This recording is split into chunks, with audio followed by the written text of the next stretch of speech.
Now, I think we have quite a substantial number of participants. I would like to encourage every participant to please keep your microphone on mute throughout the program. And we would like to encourage participants who would like to ask questions to please post your questions in the chat box so that our technical team can keep track of the questions you would like to pose.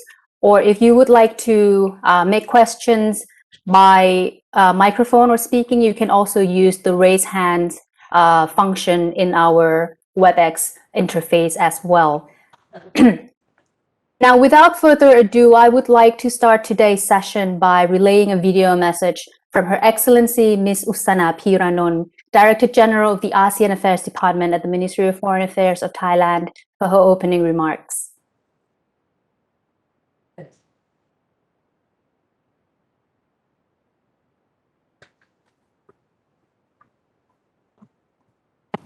สวัสดีค่ะ I would like to offer my warmest greetings from Bangkok. I welcome you all to the webinar on the ASEAN Bio-Circular Green Economy Knowledge Sharing Series. Thank you for joining us. Today's webinar marks the first of the 5-session series as we explore the concept and application of the Bio-Circular Green or the BCG economy model. We aim for our exchanges of knowledge, insights, and best practices to deliver actionable recommendations in support of the sustainability agenda in ASEAN and contribute to ASEAN member states' socio-economic recovery in the post-pandemic. I would also like to thank our 3 co-hosts, the Ministry of Higher Education, Science, Research and Innovation, the ASEAN Center for Sustainable Development Studies and Dialogue, and the ASEAN Network on Bio-Circular Green Economy for their valuable support in the design of this series. Distinguished participants, the world before COVID-19 was already struggling with challenges from environmental impacts caused largely by human actions. We may have made significant gains on our sustainability path in pursuing the Sustainable Development Goals, but the gains are far behind the rate at which we generate waste, whether from overconsumption, overproduction, and exploitative economic practices. The prolonged COVID-19 pandemic has further upset the biorhythm of both man and nature. However, the pandemic also gave us the rare opportunity to reflect on our actions against nature, more so our consumption behavior in the new normal era. Look at how this webinar has in a small way lessened our carbon footprint and contributed to the Race to Zero campaign. The new normal has compelled us to reshape our development policies and strategies in building back better. One way is through developing transformative green policy. Such policies must focus on innovation and value creation, where less can mean more, if we are to protect our resources from wasteful exploitation and promote our people's quality of life. Thailand is already taking action through applying the BCG model as a way forward to create values, reduce waste, and promote responsible business practices. As the ASEAN Coordinator on Sustainable Development Cooperation, Thailand wishes to share with our ASEAN friends this new pathway towards sustainability, which our region can benefit from as follows.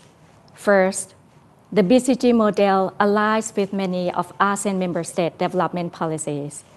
There are tremendous opportunities for ASEAN member states to work together and learn from each other's experiences. While the BCG economy concept itself is not new, our implementation of the concept in an integrated manner can be a novel engine that drives regional sustainable growth.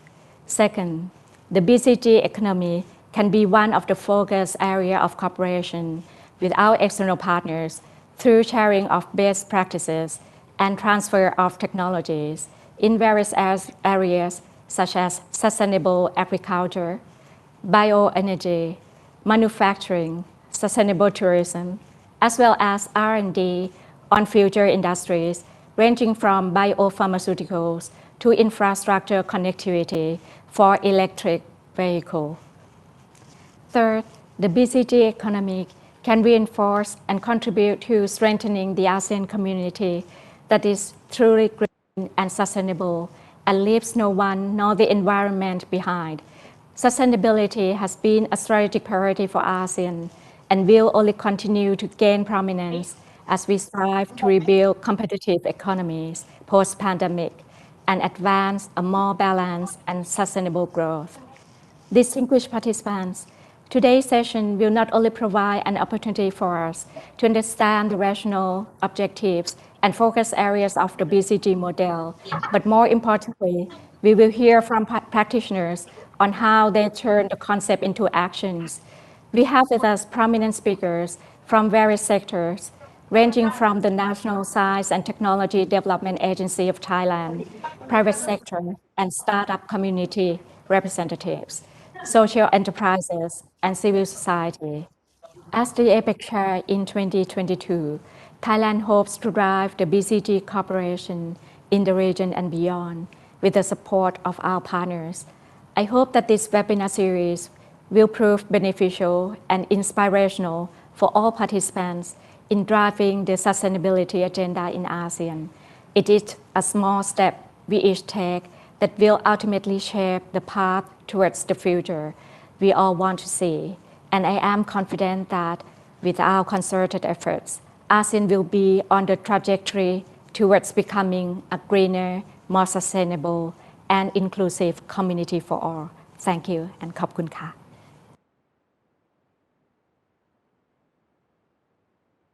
Thank you very much indeed, ladies and gentlemen. As the Director General kindly mentioned, today we have the honor to welcome many distinguished speakers who are not only experts in their field of work, but also inspiring entrepreneurs and civil society whose vision and passion has contributed a great deal to sustainable development agenda in Thailand and beyond.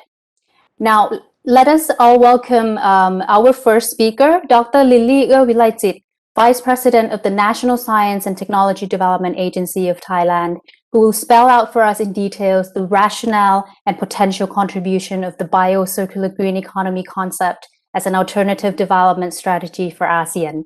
May I remind everyone to please keep your microphone on mute.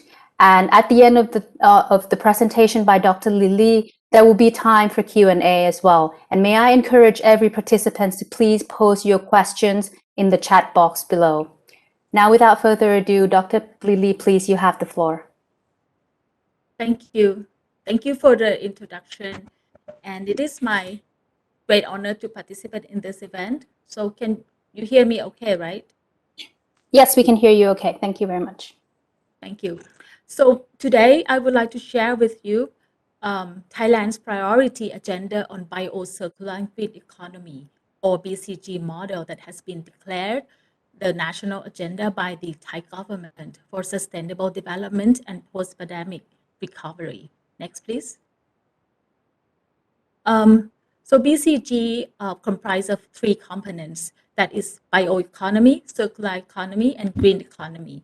The bioeconomy will involve the production of renewable bioresources and their conversion into high-value products.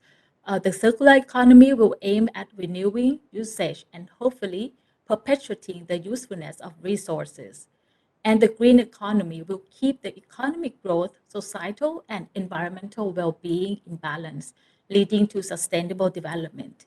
And as mentioned by the chair during the welcoming remark, each component is not new and has been applied in many countries as one of the sustainable development approaches. And Thailand combines all three aspects to make sure that our economy will rely on the national strength, which are biodiversity and cultural diversity, while using science, technology, and innovation to raise national competitiveness, strengthen communities, and restore and protect environment. The BCG economy model pays particular focus on four important sectors in Thailand: food and agriculture, medical and wellness, energy, material and biochemicals, and tourism and creative economy. Next, please.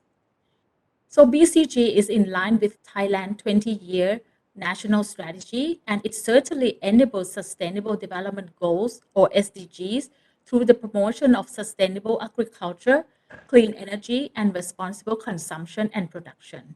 Next, please. The principle of BCG is to create value from biodiversity, bioresources, and waste. By using STI or science, technology, and innovation, higher value of products can be created. For example, instead of selling rice for commodity, by introducing biotechnology, special ingredients or chemicals can be extracted from rice and use it in, for example, nutraceutical with higher market value. And this value creation concept can be applied in BCG across all sectors. Next, please. The 5 years BCG action plan sets a vision to create sustainable and quality growth with science, technology, and innovation. The action plan is based on four strategies. Firstly, to promote sustainability of biological resources. Secondly, to strengthen communities and grassroots economy. Thirdly, to build resilience to global changes. And lastly, to enhance sustainable competitiveness of Thai BCG industries. Next.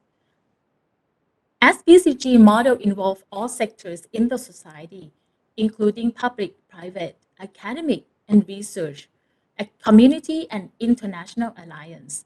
A structure and mechanisms of BCG economy have to be set in place for administration as well as monitoring and evaluation. So three levels of committees have been set up to oversee the BCG implementation. This consists of the BCG Policy Board, which is chaired by the Prime Minister, the BCG Implementation Committee, chaired by the Minister of the MESI or Ministry of Higher Education, Science, Research and Innovation, and 11 BCG subcommittees for each specific sector as shown in the slide. And National Science, Technology and Development Agency, or NASDA, has been assigned to be the secretariat of the first two subcommittees and also secretaries of all subcommittees to ensure the seamless operation among all sectors. Next, please. So from the BCG committees, 13 policy measures have been proposed as listed on this slide. So please allow me to go through all 13 measures briefly. Number one, to create digital repository of bioresources, cultural capital, and local wisdom.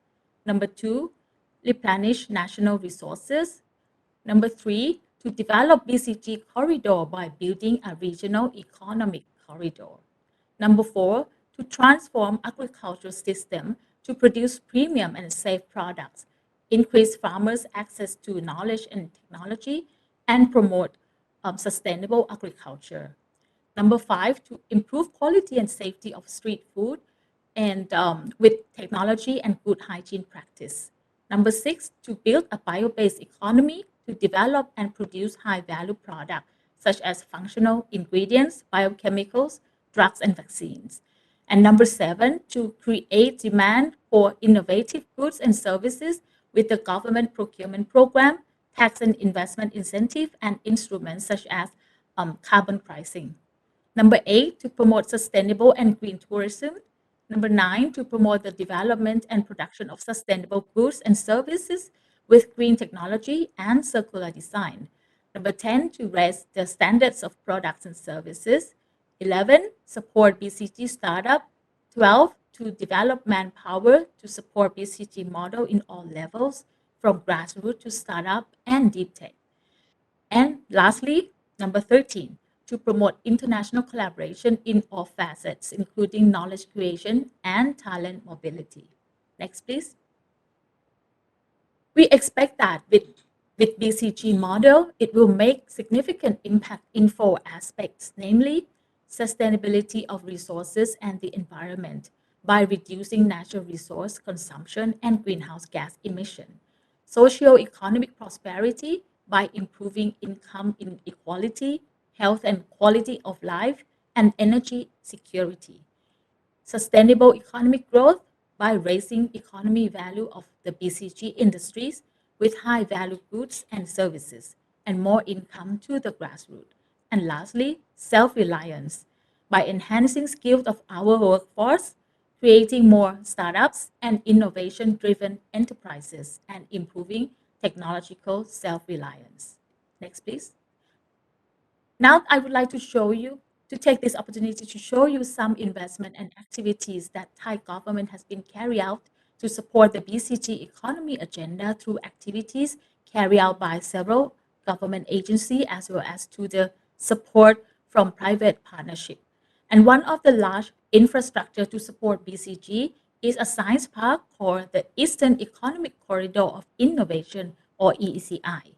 It has been set up in Wangjan Valley, Rayong province, which is eastern part of Thailand. The primary objective of EECI is to connect research and investment across Thailand to support the BCG industry, large-scale translational infrastructure to support technology scaling up, and technology localization are being invested at EECI. And also some of the facility at ECI will open for services by the end of this year. Shown here in the slide are some of the infrastructure being developed at ECI.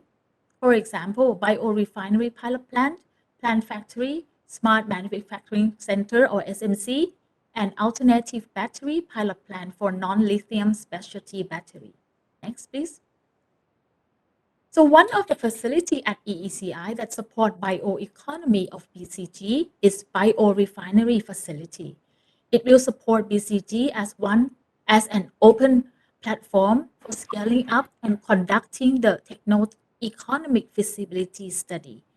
It will focus on development of technology to convert agricultural products and waste into higher value ingredients and products for several industries, including food supplements, nutraceutical, cosmeceutical, biochemicals, and bio-based materials. And the biorefinery pilot plant will be ready in the late 2023. So although we don't have any example for cases from the EECI yet, we could give some example of BCG in action in Thailand as follow. Next, please. So first is like Corbion Purec and Total Corbion have set up their factories in Thailand to make lactic acid and polylactic acid or PLA from local feedstocks. While Vinyl Thai, a local company, has set up subsidiary to produce bioepichlorohydrin locally. Midpon Group, a Thai company that is among the top 5 sugar producers in the world, is drumming up for their production of fructooligosaccharides in Thailand. Next, please. So there are also several progresses reflecting the BCG in action in environment and moving forward towards the carbon neutrality. For example, introduction of carbon neutrality measure to promote clean energy, greenhouse gas reduction, forestation, and circular design. The carbon credit exchanging platform has been deployed by the Federation of Thai Industry or FTI and Thailand Greenhouse Gas Management Organization or TGO. And the other example shown here is a regulation on offering 90% carbon credit to enterprises participating in the forestry carbon project announced recently by the Department of Marine and Coastal Resources and the Royal Forest Department. Next, please.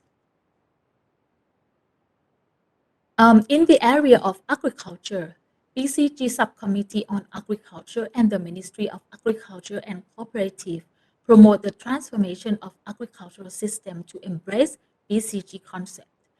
Using public-private people partnership approach in 5 provinces, namely Ratchaburi, Lampang, Khon Kaen, Chanthaburi, and Phathalung.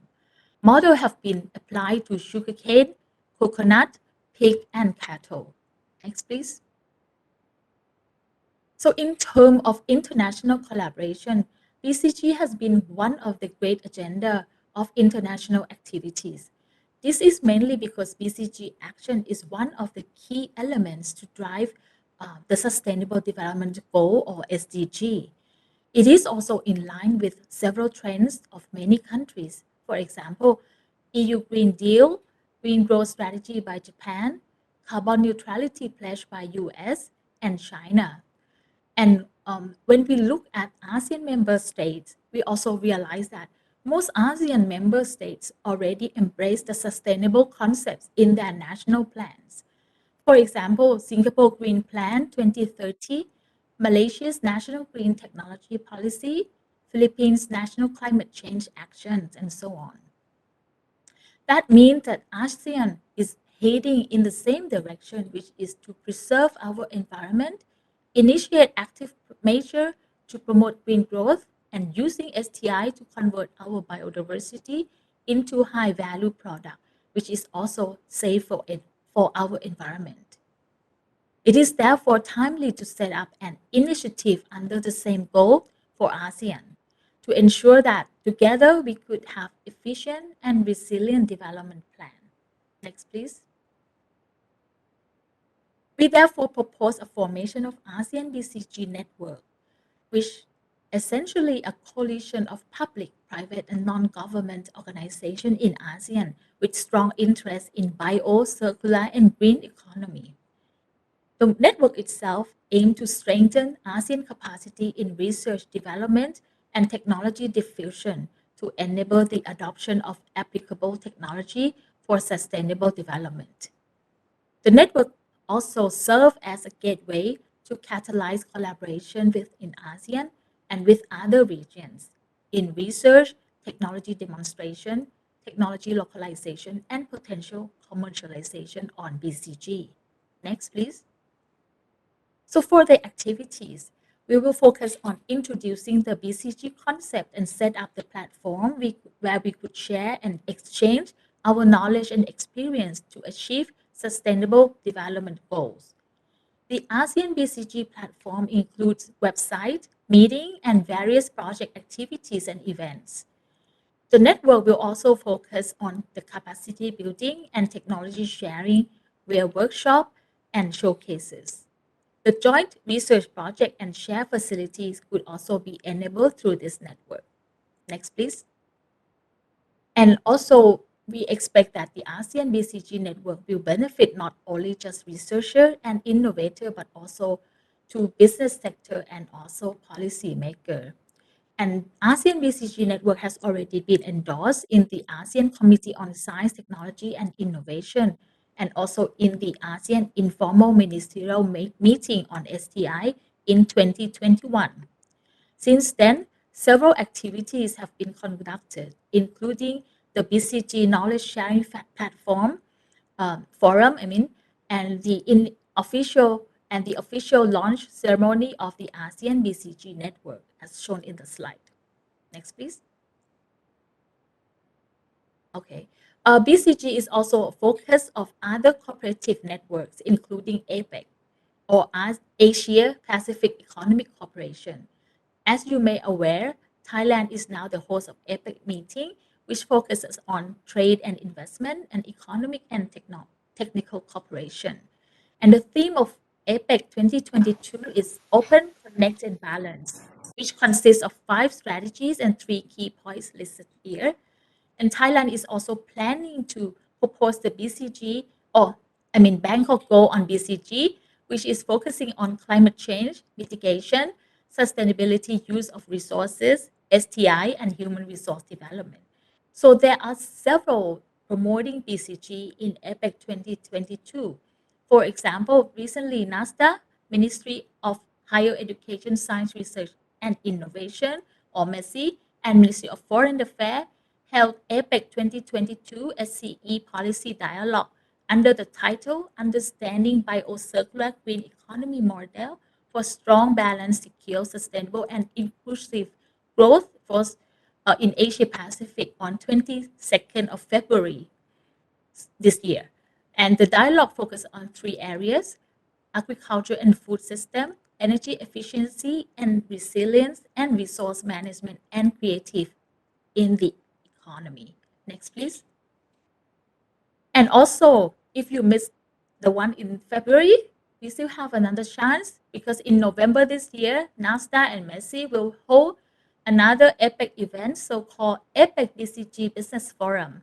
several activities, including seminar and talks from executives and CEO of leading organizations in APEC member countries, business pitching and business matching, exhibition and one-day visit to EECI and BCG showcases.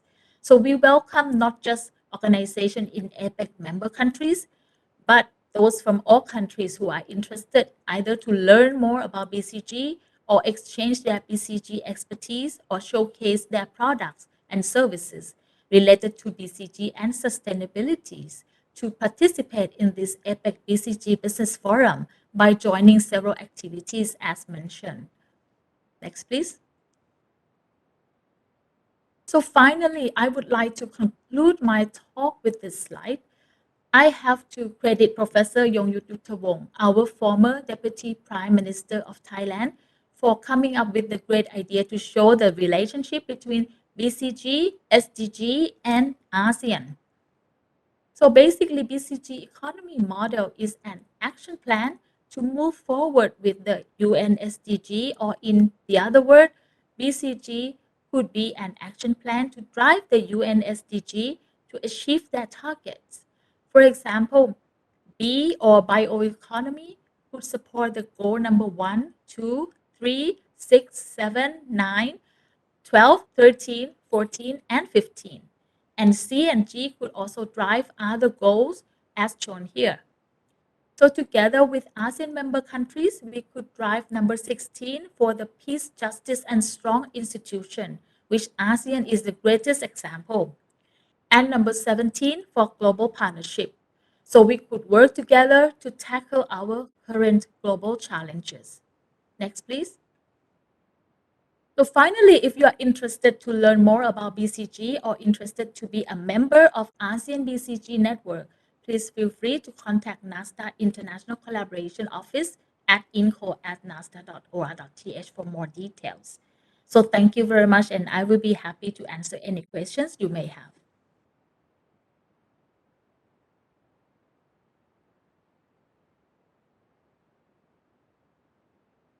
So Thank over you. to the MC. Yeah. Thank you very much, Dr. Lily. Thank you for such a comprehensive knowledge, not only on the regulatory framework of the BCG knowledge itself, but also the network of collaboration that the NSTDA has that can be expanded throughout ASEAN and beyond.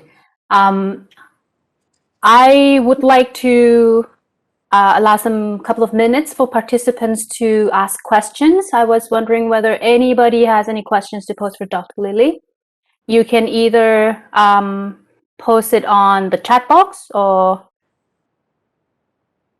I've seen some of the questions that were posted earlier. Yes, we will definitely share the speakers' presentations as well as recording of this webinar to the registered email addresses of all participants.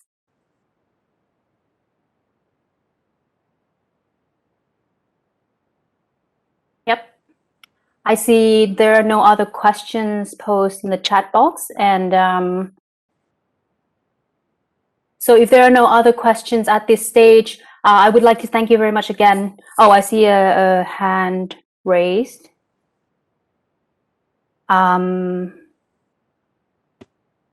Yes, so I think we can allow some.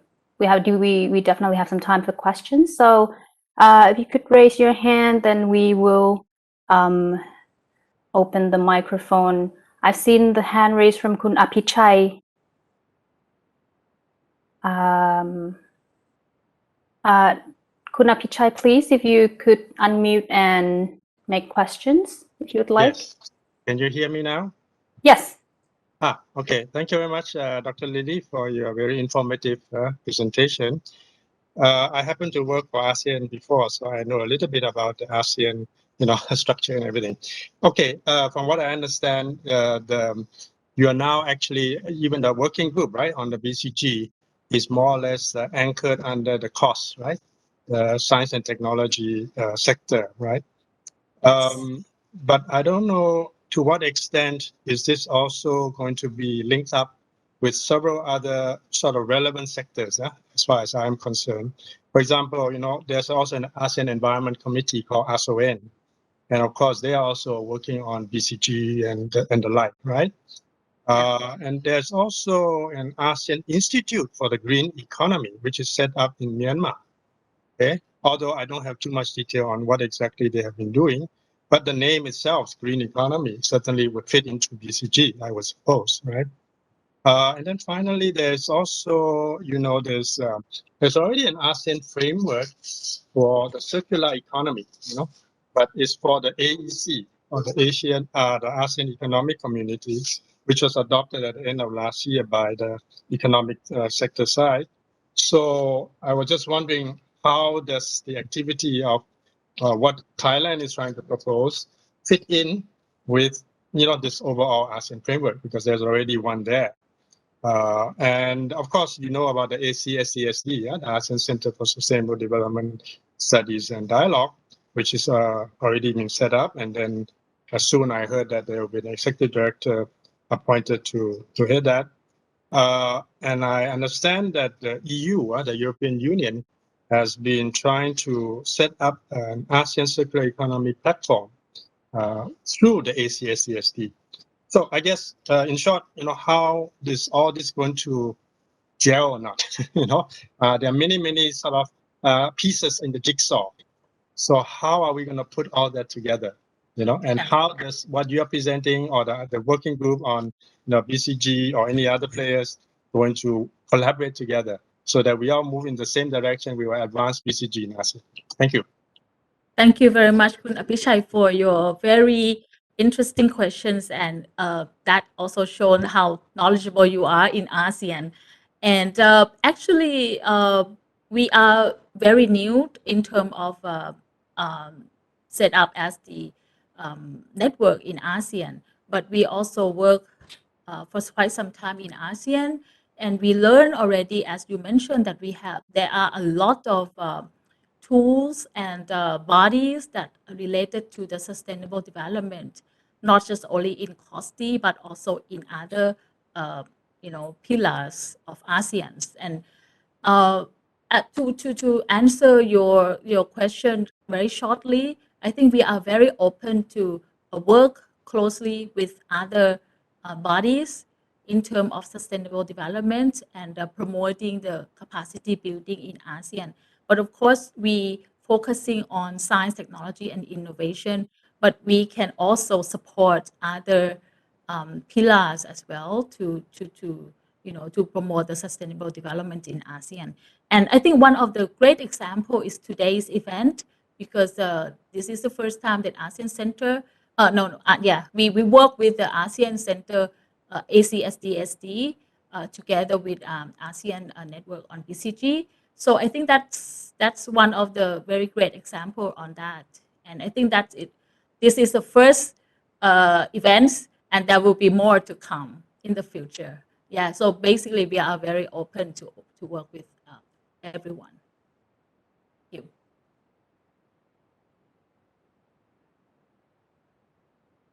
I have to unmute myself too. Yes, thank you very much for the question, Khun Apichai, and also for thank you, Dr. Lily, for the succinct answers as well. I think we can allow one more questions maybe. I see that there's a question posed in the chat box. If I could read that out loud. The question reads, any concrete projects or thinking that you may wish to share in promoting tangible collaboration with ASEAN dialogue partners and its external partners, especially with the EU? Then I was wondering whether the NSTDA has any projects that can be expanded or collaborated with the EU in mind at this stage? Oh, I think with EU, I think very clearly that there is a policy called EU Green Deal that that ASEAN BCG network could closely work in that aspects. But the mechanism can be various. I think one of the interesting tools that they are setting up under EU framework would be e-ready. That would be like supporting the infrastructure between development between EU and ASEAN. I think that could be used for this concept as well. And I think there would be other tools and the projects that would come in the future if we actually sit down and talk together with our partners. It's not just only EU, but I think maybe other countries as well, like Japan, US, China, and many more. I think everyone is already, moving towards the sustainable development. So I think ASEAN would be, in a great position to work with our friends from all over the world in terms of sustainable development. Yes, indeed. Thank you very much for the answer, Dr. Lily. Indeed, I think the collaboration can go much further beyond just the webinar in this session. And I would encourage our ASEAN colleagues as well as external partners to seek out the opportunities to enhance these collaboration even further. Now, I think we are at the right about time to move on to our next speaker.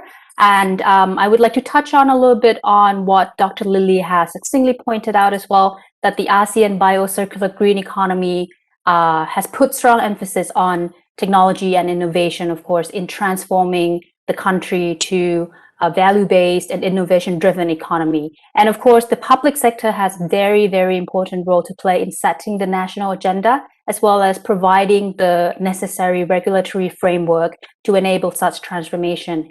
But another equally more important actor within this scenario is, of course, the private sector.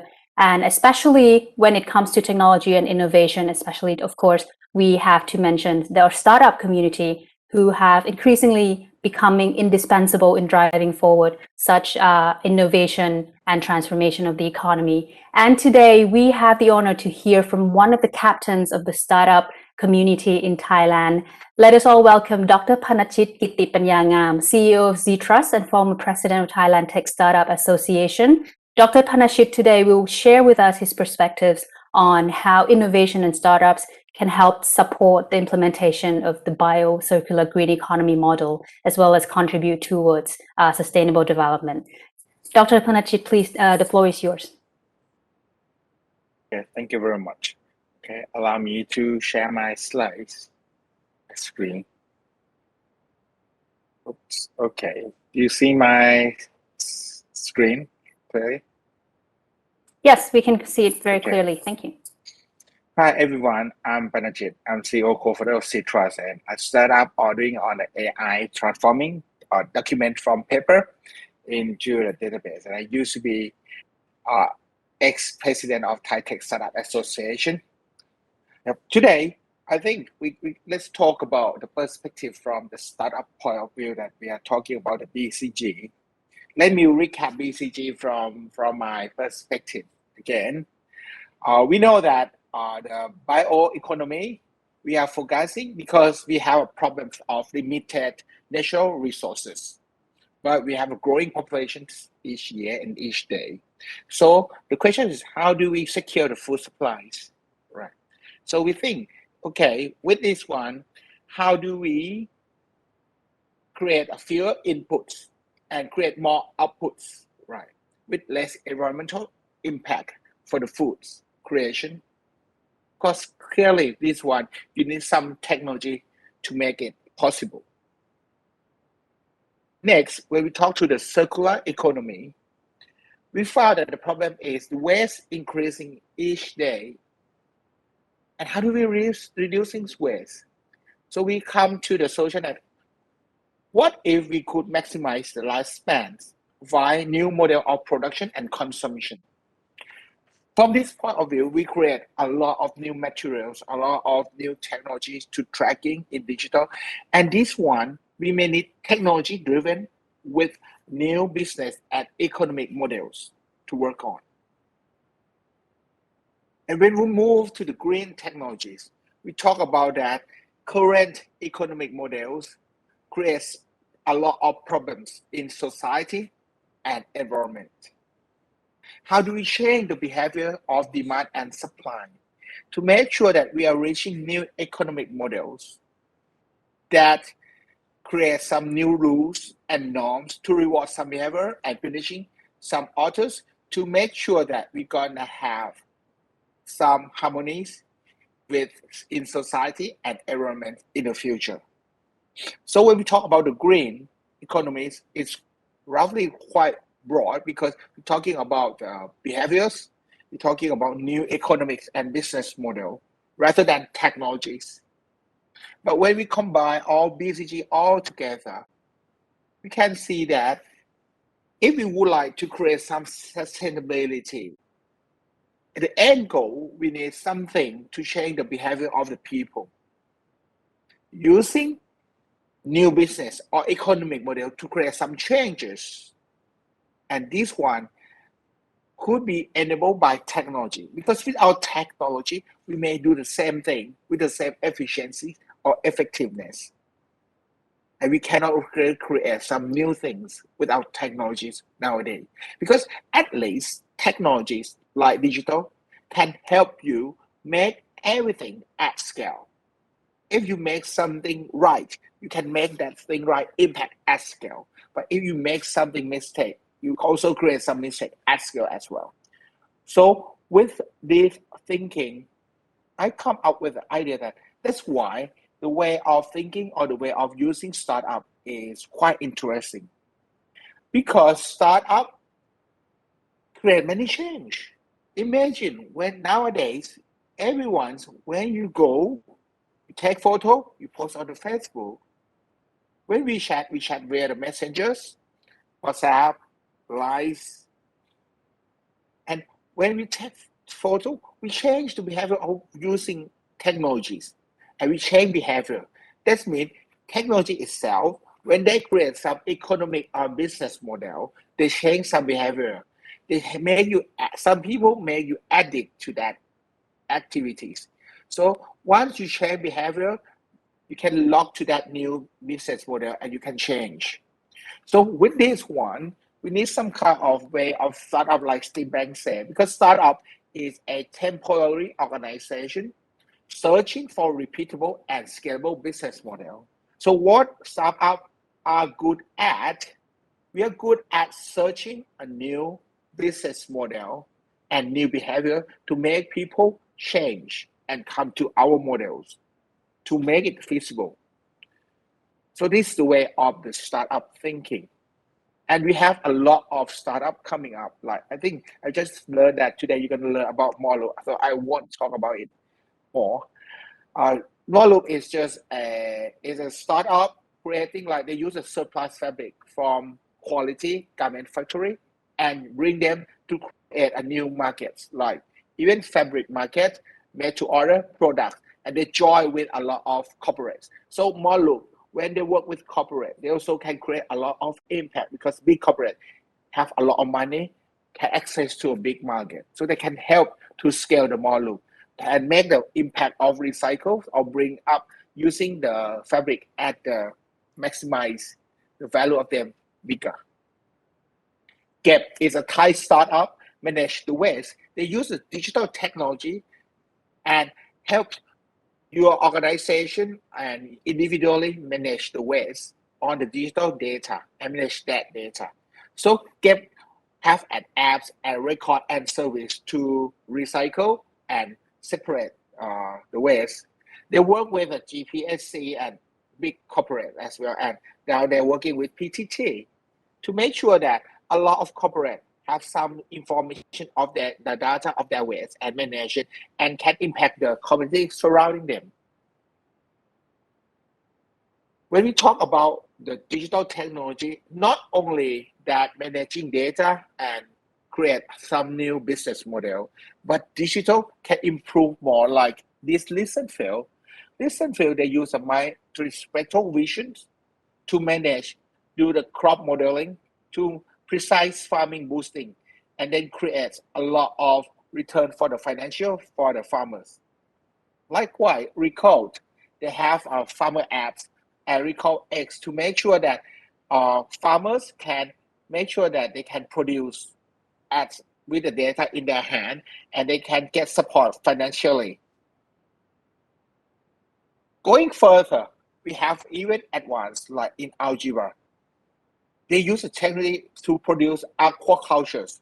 Make sure that we can have some sustained aquaculture business without you have to disturb the natures.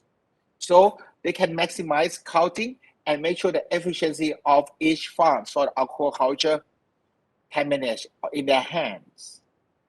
When we talk about these startup, we can see that startup not only working on the existing market or existing offer, but we try to find a new market, new demands, and create some new supply to make sure that we can create something transformative and impact to the society. And that part can change behavior, change economics with our way of thinking and technology we have in our hands.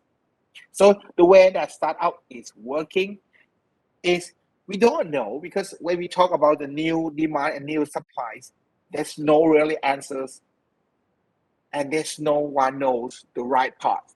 So what we have to do is we try to create and solve uncertainty to make sure that we can find some certainty to fit in and the right business model. So searching for make it that repeatable and scalable business model.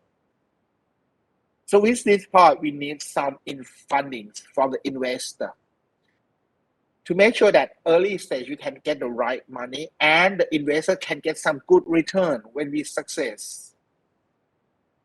So when we talk about startup, it could be a great things that you can come and get some questions and create some problem statement for them, because we may not good at some routine business now as a big corporate because we are very small. But as a small corporation, small group, it's quicker to find a solution and we can taking more risk to find a solution and play with the uncertainty to make sure that we can use this startup or entrepreneurial ecosystem to create transformation towards this type of BCG, bioeconomy, circular economy, or green economy. We have to come and see again that there are many levels of thinking, because it's not about what government create, what policy they are making, but policy they are making, they have to shape up the ecosystem and driving entrepreneur or startup to create some new business model, new economic model, new behaviors change happen to the society to make sure that these things will create something change. And we can get the BCG effectively outside there. Not only policy, but we have to create some new demand and behavior. That's the point. So infrastructure is good, but infrastructure is nothing if they cannot change the behavior or business model or economic model out there. And entrepreneur and startup, we are good at doing that.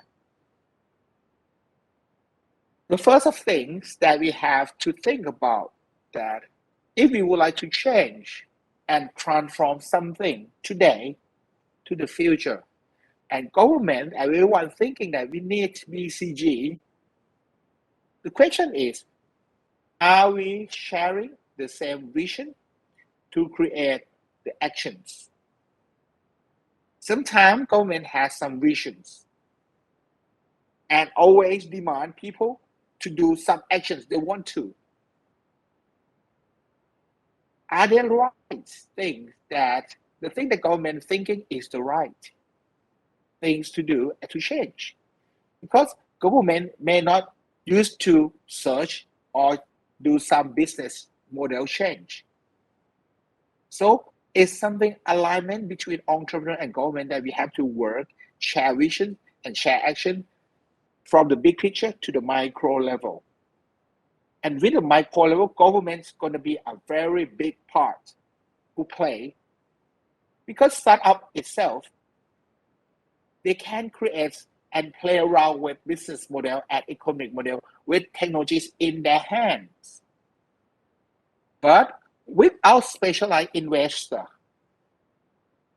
who concerned about the change, about the biologies, about bioeconomics, circular economies, or great impact, there's no funding for startup for that.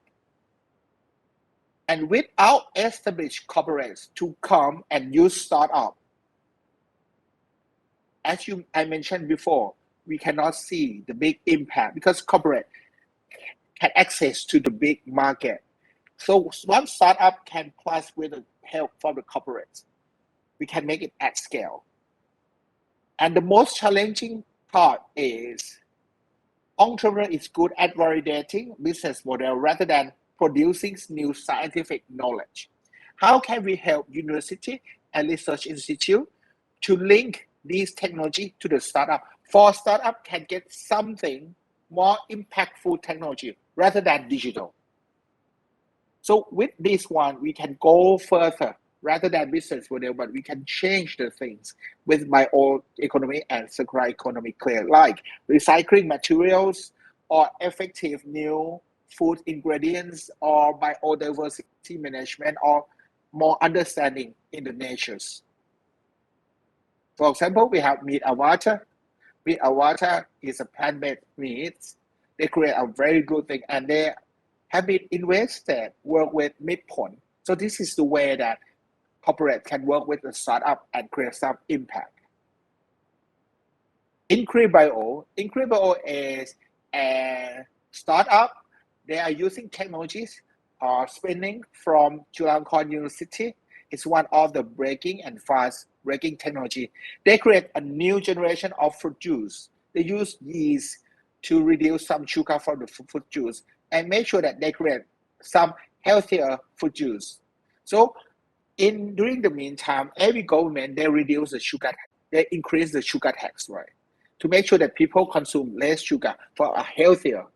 So the money, the tax that they pay for that sugar, they can change to improve this kind of technology, invest in the new type of juice to make sure that you can get a better and healthier juice with less sugar for better futures. Or this type of technologies like ground robotics from Thailand, they just create a new drone called Betal. Betal is a kind of like a monster in the story. It's like a bat flying. This type of Betal, it was created with a technologies. It's not the typical drone, but it's a drone that can fly vertically as well. Because in Thailand, we have found that normal drone or imported drones cannot fly properly and do the jobs in the hilly, small hilly areas in Thailand. So we need something that can move even horizontal and vertical balance. And this is the new generation. They just showed in CAS in USA this year. You can see from what we think. First of all, instead of telling people what to do from the government, telling startup, hey, you have to do this, you have to do that. You just have to create something, some new technology, breaking tool that you need and that could impact the futures. And with that part, you share, you improve the process, create the process with specialized investor, with corporates, with the change of policy to create some people to use that and improve the linkage of deep tech converting, because the startup can help you find a new business model from the deep technologies from the university and research institute. And with that one, you have to work together with the entrepreneur and startup and government to make sure that we share the same vision. We have some common goals. We know actions clearly, not only philosophically or just roughly. And make sure that we are aware that we are doing everything because we care about the profit, people, and our planet. So in summary, I think that as a startup, we always have been told that you have to do this, you have to do that. Government wants this, government wants that. Try not to fixate the idea or the products or what kind of business model that you think that is right. Because business model is not about telling us to do, it's about searching. Share us the vision and actions that we would like to share together in the future. And we can create some process that supports ecosystem. And don't forget to tell that, to create together that what in our visions that we share, our actions that we share, what type of technologies, a key technology, advanced technology we really need to have to enable our visions.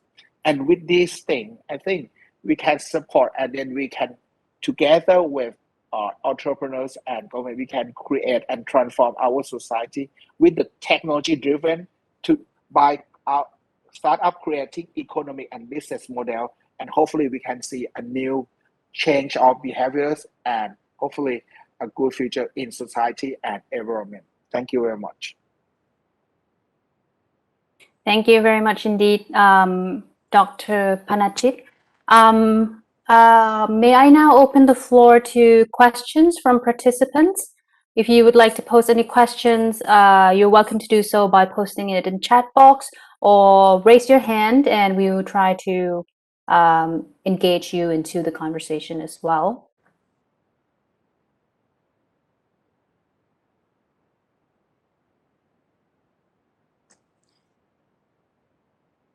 Okay, I see no questions so far from the participants, but if you may, I would like to definitely pose the questions to you myself.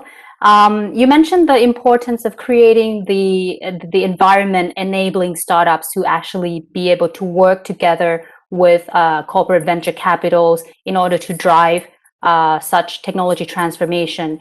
I wonder whether you could share with us some ideas on what are some of the factors that are still lacking in Thailand or in ASEAN in creating such enabling environment that could link corporate venture capitals together with startups that share the same passion and ideas. When I say about the venture capital, I don't mean only about corporate venture capitals. I mean, we need some venture capitals. Capital which is taking risks with many things. Of course, venture capitals, they always care about the revenues. But what they can help is they can help to work with startup to find a new business model and economic model to create some new revenues. But the corporates or government procurements can be the very first reference customer. Right. But the problem I think in Thailand and in our ASEAN is we don't take risks. So that's why when the corporate have to use a startup, the question is, why do we need to use you? Because we are startup, we're searching for new things. So there's no certain things we can provide. But when we get some procurements from corporates or the government, everyone's want many things that low risk and very certain. So it's not possible for startup to reduce some uncertainty. If we are not given a chance or opportunity to work around. So corporates and governments, procurements has to make sure that you open for uncertainty for the startup to find something to play around. And with that one, you can attract a lot of specialized investor to input the startup because they have seen some revenue happen already. But the really problem so far that we have worked in as a Thailand Tech Startup Association is risk, because in Thailand we don't take risk. So without taking risk, we cannot go with innovations, and without innovation, we cannot change the behavior. Yeah, I think that could be the key. Are we taking risk enough to change our world? Yes, I think this is a very big question to all our young entrepreneurs and young startups out there, definitely. I see the hand raised from Kun Warisa. Was wondering whether you raise your hand and would you like to make any questions? Kun Warisa, if you're still there.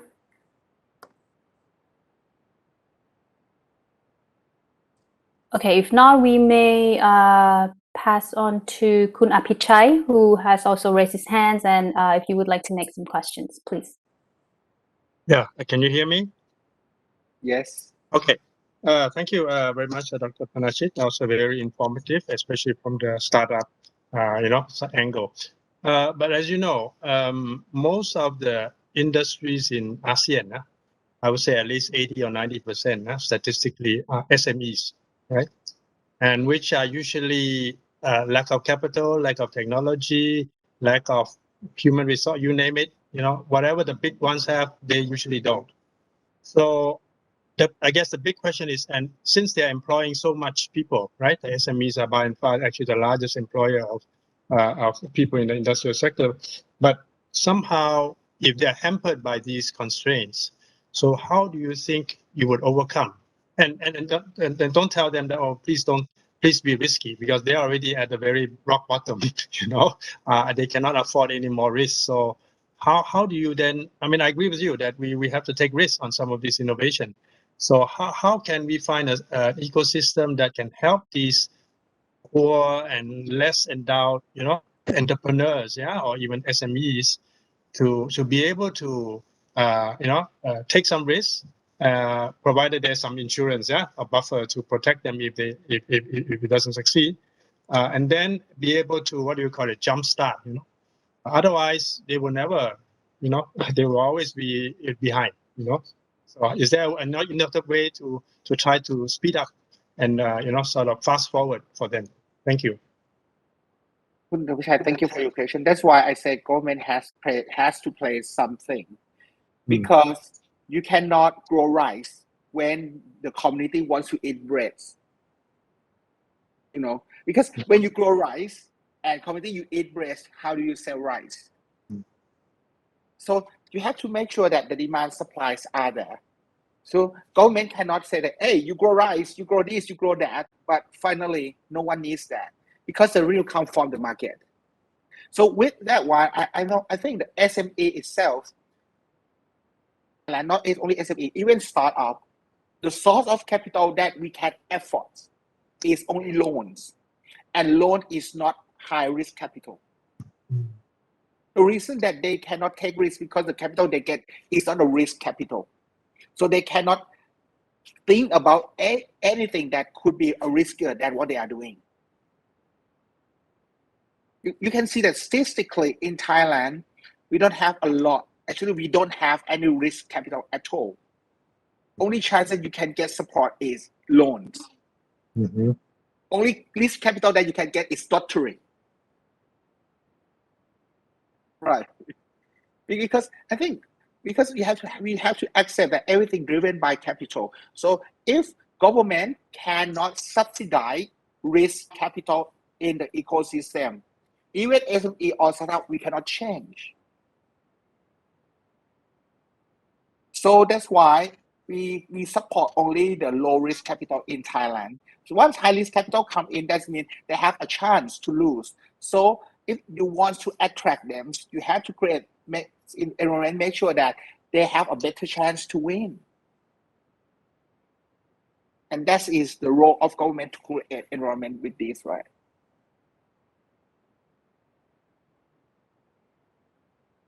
I think the risk capital is a key thing, and you can see any laws in Thailand, there's no laws that accept risk investment. Maybe if I may, just a quick follow-up question then. Have you seen any other example, either in ASEAN or elsewhere around the world, where the government would, sort of create that enabling environment for SMEs in order to give them risk capital? Okay, at least you can see matching funds from YOSMA in Israel, Spring in Singapore, or NATO in Japan.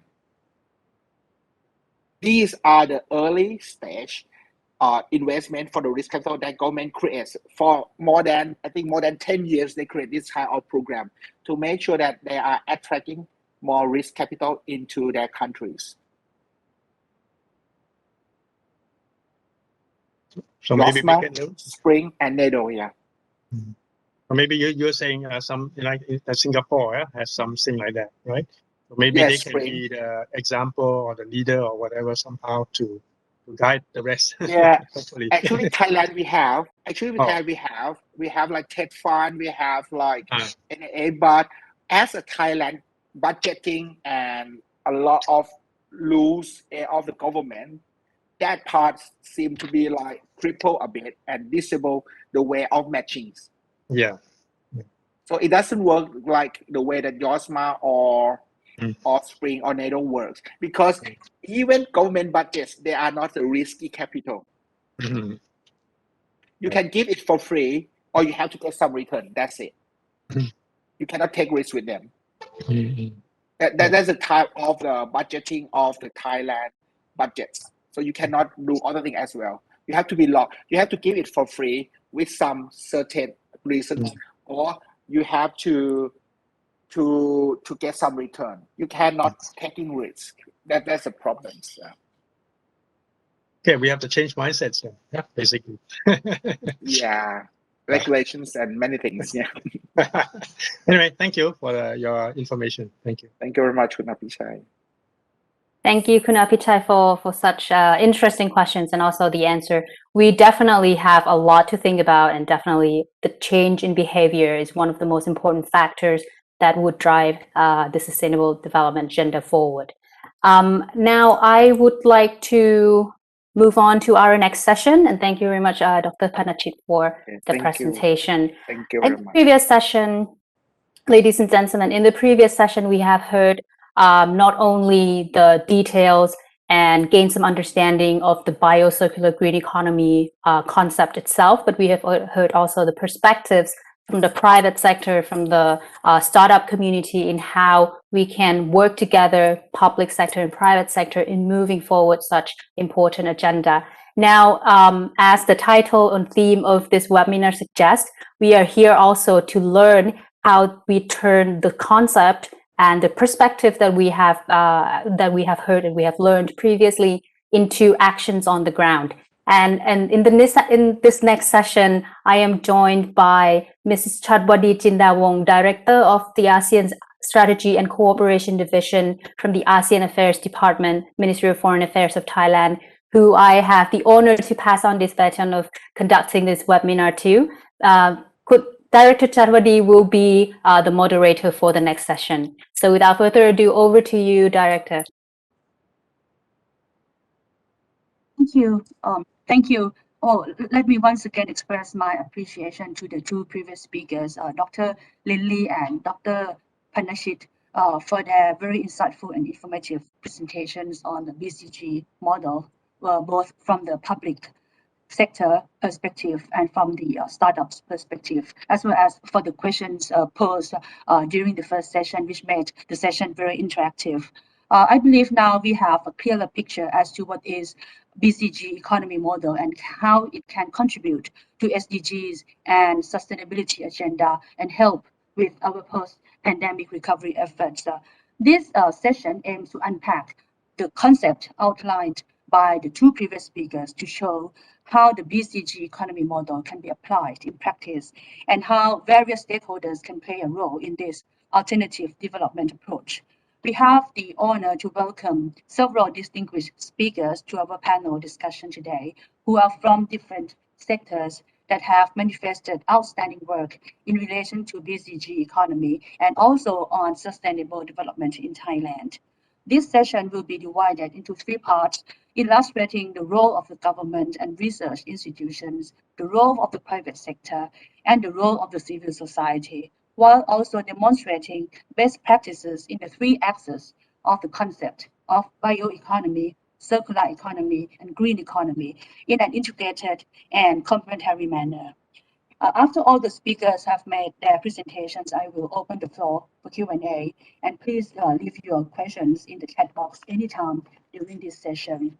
So without further ado, I would like to start by welcoming our first speaker, Dr. Pasari Laukitjaran, PhD researcher at Thailand's National Metal and Materials Technology Center, who will show us how the BCG economy model is applied through the use of biotechnology and innovation for sustainable rubber production, and how this model can benefit relevant stakeholders throughout the supply chain. Dr. Pasari, you have the floor. Hello. Good afternoon, everyone. Can you hear me clearly? Yes, Dr. Pasari. Okay. Thank you very much for your the opportunities from the organizer to invite me to present about our research work dealing with natural rubber at MTech. At first, I would like to share the slide a little bit, please.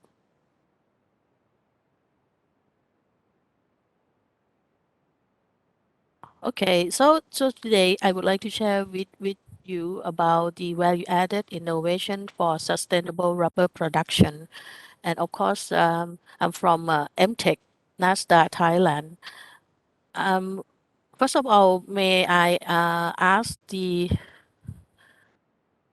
organizers who could to please play the video clip for me. This will be about 4-minute video clip.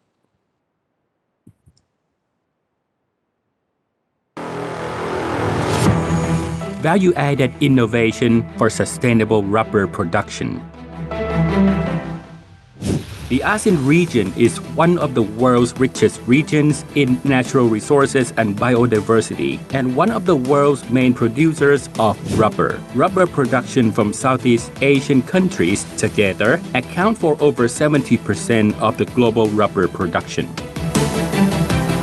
Rubber is one of the most important cash crops for Thailand, providing a stable source of livelihood for farmers nationwide as the country ranks first in the world in terms of global production and exportation of this important commodity. Rubber plantation can be found in as many as 64 provinces across the country. For this reason, the Royal Thai government has placed a strong emphasis on research and development in order to enhance the competitiveness of the rubber industry throughout the supply chain, while also encouraging environmentally friendly production in line with the BCG economic model and with the view of achieving the Sustainable Development Goals. For the upstream rubber production, the National Science and Technology Development Agency, or NASDA, under the Ministry of Higher Education, Science, Research and Innovation, has been supporting the rubber farmers in replacing the use of chemicals in the fresh latex production process. A new substance called BTEPS has been introduced to replace ammonia with the same benefit of extending the shelf life of fresh latex for up to 1 to 3 days, thereby reducing the need of frequent transportation and therefore lower costs for farmers. The resulting fresh latex still maintains high quality without the pungent odor of ammonia and is no longer harmful for farmers' health nor to the environment. This is in accordance with the practice under the Sustainable Natural Rubber Initiative promoted worldwide. For the midstream production, NASDA has helped Thai rubber producers to reduce the loss of rubbers in the latex production or zero rubber waste, introducing the GRASS technology, which helps retrieve rubber from waste latex sludge to be reused. This helps to reduce pollution from waste disposal, increase income, and adds an extra benefit in separating inorganic substances from latex sludge to be reused as fertilizers. In addition, special grade latex has also been developed, such as the innovative Parafit, a low ammonia concentrated latex used to produce latex pillows and mattresses. This innovation helps reduce the use of chemicals and shorten the curing time of concentrated latex, resulting in products that are safe for producers and consumers. Most importantly, a formula has been developed to produce a very low ammonia concentrated latex for asphalt cement products used in road construction. This has already been used to pave 4,610 kilometers of roads in 73 provinces across Thailand. For the downstream industry, NASDA has assisted entrepreneurs and government agencies to invent and develop rubber compound formulas for rubber processing in order to add values to new products, such as energy-saving solid tires that are durable and can save up to 60% of energy, or very low protein latex gloves that have the benefit of reducing allergic reaction, thereby enhancing the competitiveness of Thailand's potential as the world's second largest exporter of medical gloves. the promotion of value-added rubber production throughout the supply chain, while considering the efficient use of resources and reducing effects on the environment, not only help to ensure income stability for rubber farmers, but also represents a more sustainable way to promote rubber as an important cash crop of Thailand and the ASEAN region.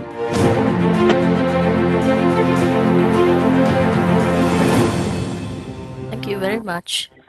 So, may I share the screen again, please?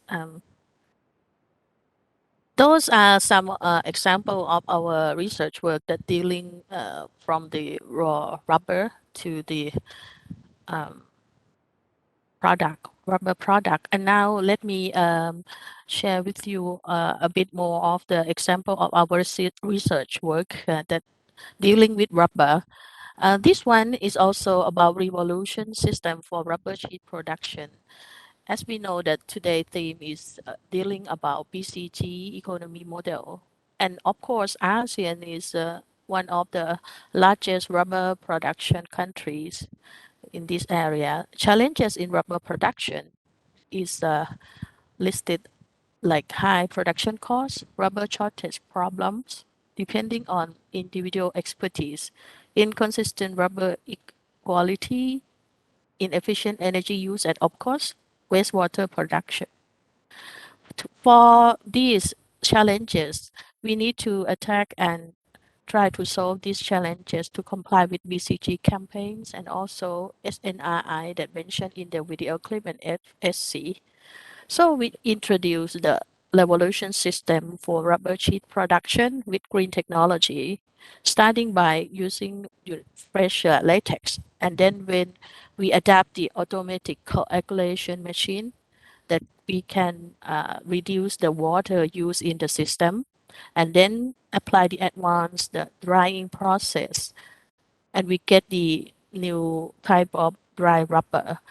By using this revolution system, we reduce wastewater, we reduce dependency of individual expertise, we can optimize energy consumption, and then we get the good properties of dry rubber. This is one example of our work. And the next one, a bit mentioned before about the ultra-low ammonia latex, or we can here is in the paragraph ULA. For the latex from products, you may hear about using ammonia to preserve natural rubber latex. So we require ammonia removal from latex compound before foaming process. And also we require the high stability latex in foaming process. By using this ULA, we can reduce ammonia contents in the latex to 0.2% by weight instead of 0.3 to 0.7% by weight. And also, we can reduce the chemical use about 30% less than commercial latex. And this also results in we can only wait for 1 to 3 days, and then we can use those latex to produce the foam product. Instead of the normal commercial latex, we need to wait about 31 days. So this is the ULA latex. And those two is about Apology, hello. Dr. Pasari. Apology. Yes. Are you sharing of the screen of your presentation right now? Yes. Oh, you did not see? Oh, sorry. No, I don't think that we see your presentation. Maybe you can try sharing the screen again. Okay, sorry about that. You see? Yes, okay. I think it's me. Yeah, all right. Okay, thank you. Sorry about that. So how should we do? Should I start from the beginning briefly? I think you can continue from where you left off. Okay. Sorry about this. Okay. For the ULA, we finished now. I mentioned about try to reduce the chemicals in rubber process. But for rubber product to be used as the useful product, we need to have a so-called vulcanization process. And now we introduce the electron beam radiation vulcanization. You might heard about the latex allergy for the rubber product. For example, in this case, rubber gloves. which people may allergy to that arrive from the rubber glove powders, chemicals, or even proteins in natural rubber latex. For this work, we use the electron beam radiation vulcanization instead of chemical vulcanization. Starting from the natural rubber latex, which is the bioproduct, and then we use electron beam instead of chemical vulcanization that normally used in a rubber product.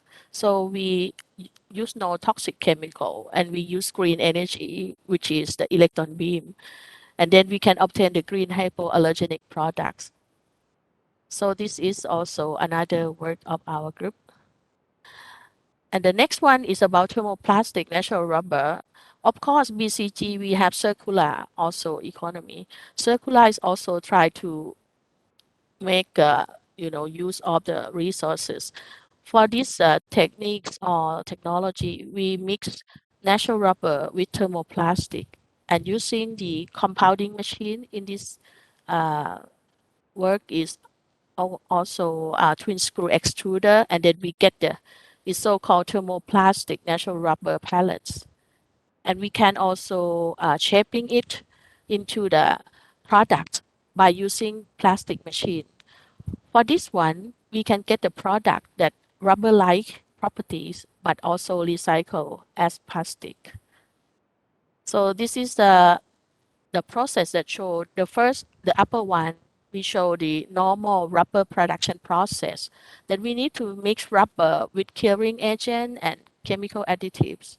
And then we shape it, cure it, and then we get the rubber product. But along the line, waste generates and we cannot recycle it. But for thermoplastic natural rubber, we heat it, we shape it, and then cool it down. We can get the TPNR product, and by these we can recycle. So TPNR reduce chemical, reduce process, reduce energy, reduce waste, and also make the rubber-like product recyclable. And we discuss about bio, we discuss about circular, and now we try to use the green chemical from natural resources for rubber industry. What we talk about is, as I mentioned, that for rubber, we need to have the compound, rubber compound, which has several ingredients that contain chemicals.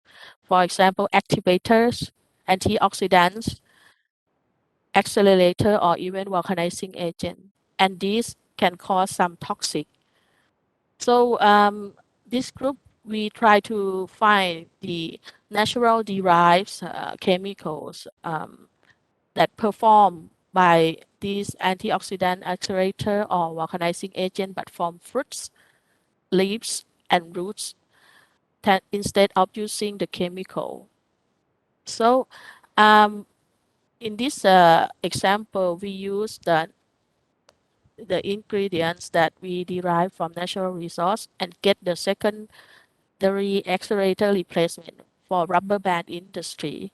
As you know that rubber band, we use it daily and become waste. By using these green accelerators, we will use less chemical in the process, and we can find the good properties of the rubber band according to these TIS standards.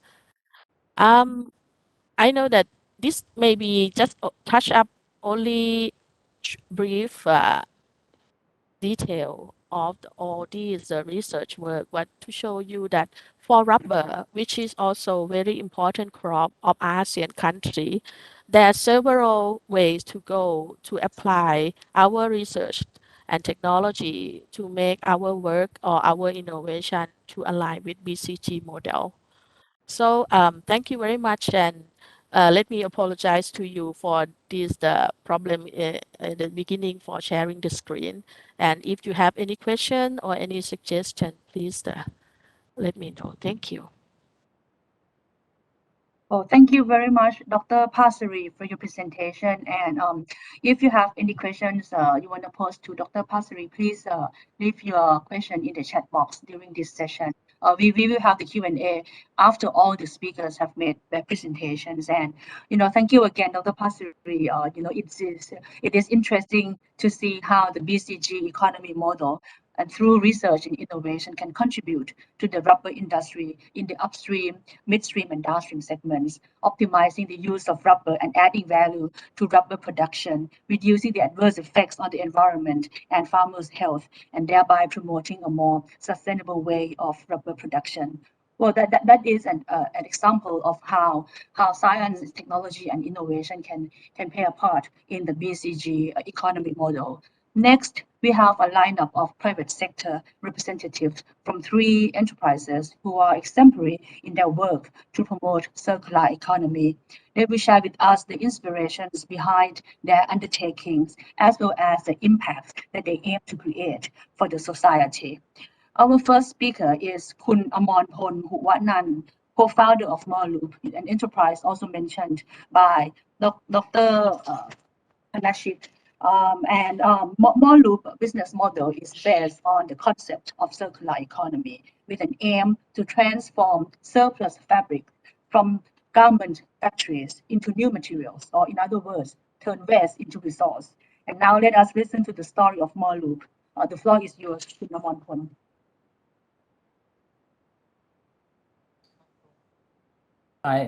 Thank you very much for the invitation. I'm not sure if there will be like a video about Morloop before I speak briefly. Yes. Maybe play the video now. Okay. Sure.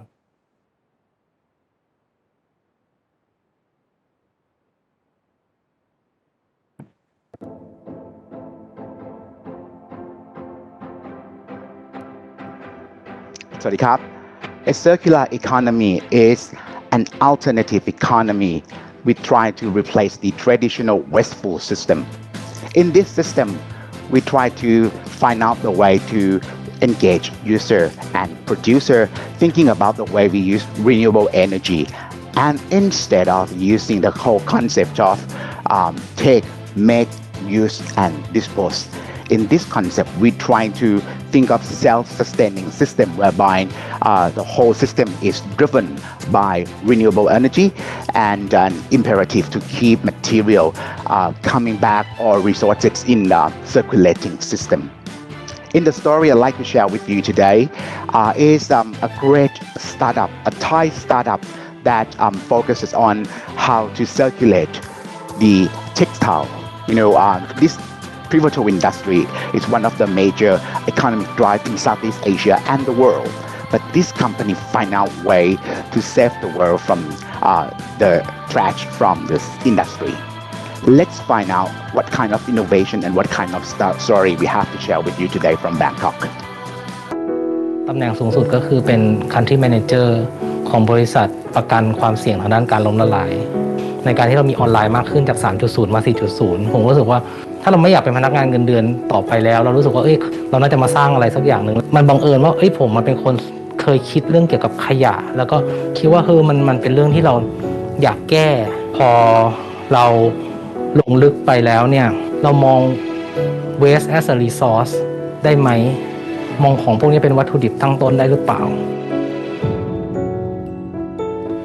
เพราะผมเป็นนักวิเคราะห์บริษัทใช่ไหมผมก็ต้องไปเยี่ยมเจ้าของบริษัทผมก็เคยเห็นว่าในโรงงานมันก็มีของเหลือนี่ consumer waste ในเมืองไทยเนี่ยมันมีแบบ 27.5 ล้านตันต่อปีแต่ industrial waste มี50ล้านตันนะมันเหลือตั้งแต่ขั้นตอนการผลิตด้วยซ้ำก่อนเราบริโภคอีกต่างหากผมเคยทำเกี่ยวกับ marketplace นะมันก็จะเอาคนที่มีของเหลือเยอะเกินไปมาให้คนที่ขาดของเหล่านี้เราก็เลยบอกว่าเราลองใช้กลไกตลาดในการแก้ปัญหานี้ดูได้ไหมมีกองภูเขาขยะ1กองแล้วเราสามารถแยกมันออกมาได้ 100% อ่ะภาพมันก็คือว่ามันคือตลาด material อะไรบางอย่างพอไปอ่านหนังสือเพิ่มเติมเขาบอกว่าเรื่องนี้มันเขาเรียกว่าเศรษฐกิจหมุนเวียนหรือว่า circular economy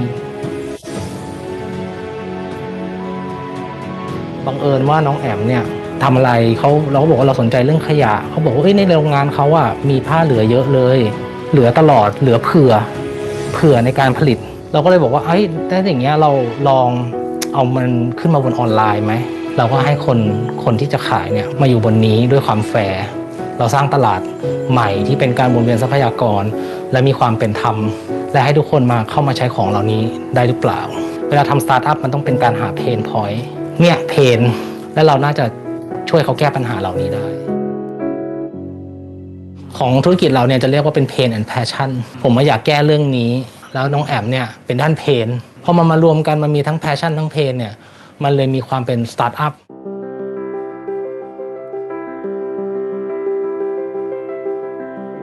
เขาบอกปีหนึ่งเนี่ยมีผ้าที่เป็นส่วนเกินแบบนี้ 350,000 ตันผู้ที่เห็นภาพก็คือมันสามารถเปลี่ยนเป็นเสื้อยืดได้700 ล้านตัวต่อปีคือในภาพใหญ่ของมอลลูปจริงๆแล้วก็มองทุกอุตสาหกรรมนะแต่ว่าเราเริ่มที่อุตสาหกรรมผ้าเป็นอุตสาหกรรมแรกที่การหารายได้ของมอลลูปก็คือเราเป็นตัวกลางเราเป็นพ่อค้าคนกลางเราก็จะมีค่า transaction fee ในการที่จะส่งผ่านของเหล่านี้ไปแล้วเราก็เอาของพวกนี้มาถ่ายรูปให้มีข้อมูลให้ลูกค้าสามารถเลือกซื้อได้ Impact มันก็เกิดขึ้นด้วยจากการที่เราบนทรัพยากรเหล่านี้พวกนี้จะไม่กลายเป็น waste อีก Impact หนึ่งก็คือลดการผลิตใหม่เราเป็นเหมือน Airbnb ของผ้าเหลือ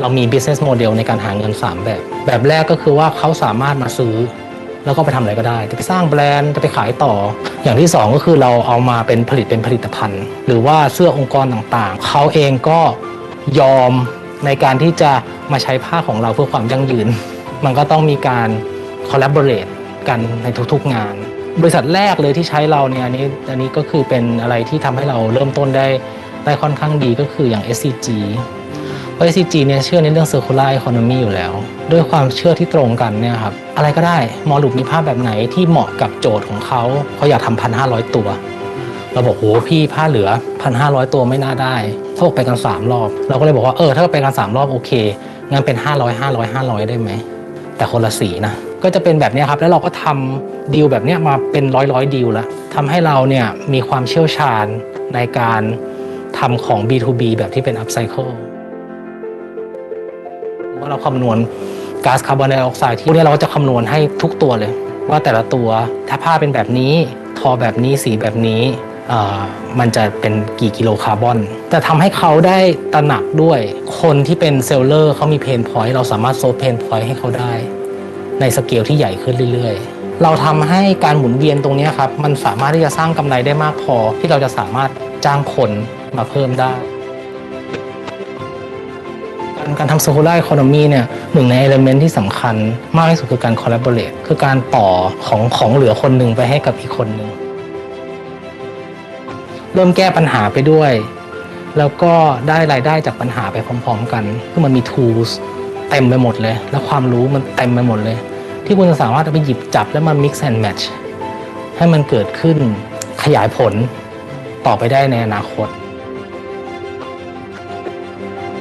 ของมอลลูเองมันก็เริ่มจากจินตนาการและเงิน0 บาทผมทำได้ก็ทุกคนก็ต้องทำได้เหมือนกัน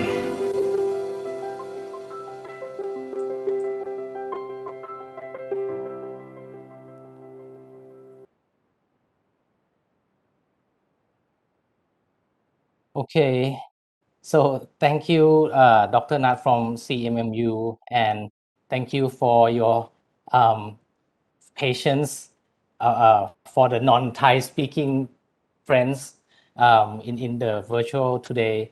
So that was quite a dramatic introduction of Molu. So let me be clear, a little bit more clear now to you on what we actually do, and that you can see how Molu works and just the overview of what we wanted to change and how we use digital technology and leverage on that to try to scale our idea. So let me just quickly share the slide. So everybody can see the slide, right? This is okay? Yes. We Okay, can see okay. the presentation. Thank you so much. All right, so my name is Amorpo. I'm the CEO and co-founder of Molu. And just to show you that this is the problem that we want to solve, because currently our linear economic system is causing two problems. The take and make is causing the climate crisis. At the same time, the waste and the dispose is causing the global waste crisis as we throw away 91% of everything we have ever extracted from Earth. And so this is where we fit, because our vision is to make circular economy, and that we want to turn waste into a resource, so thereby solving these two problems at the same time. And just to be clear, because we are an online surplus fabric marketplace, our surplus fabric is not the small scrap fabric after use, but rather the rolls of fabric that get stuck inside, or it will be so-called dead stock. And in Thailand alone, there is an estimation, well, we have estimated that there are about 1 billion yards of surplus fabric is being produced per year. And this is a huge opportunity, because we can turn these into 700 million t-shirts, which is an equivalent of about $3.5 billion in market size. And this is very attractive as a startup idea. So what is Molu? We are an online marketplace for surplus fabric. And as of date, we have over 70 suppliers in our network and nearly 1 million yards worth of fabric data. And this is what Molu looks like. And from these fabric, as you can see from number one, that the surplus fabric come into our Molu platform. And we have 3 ways in making revenue.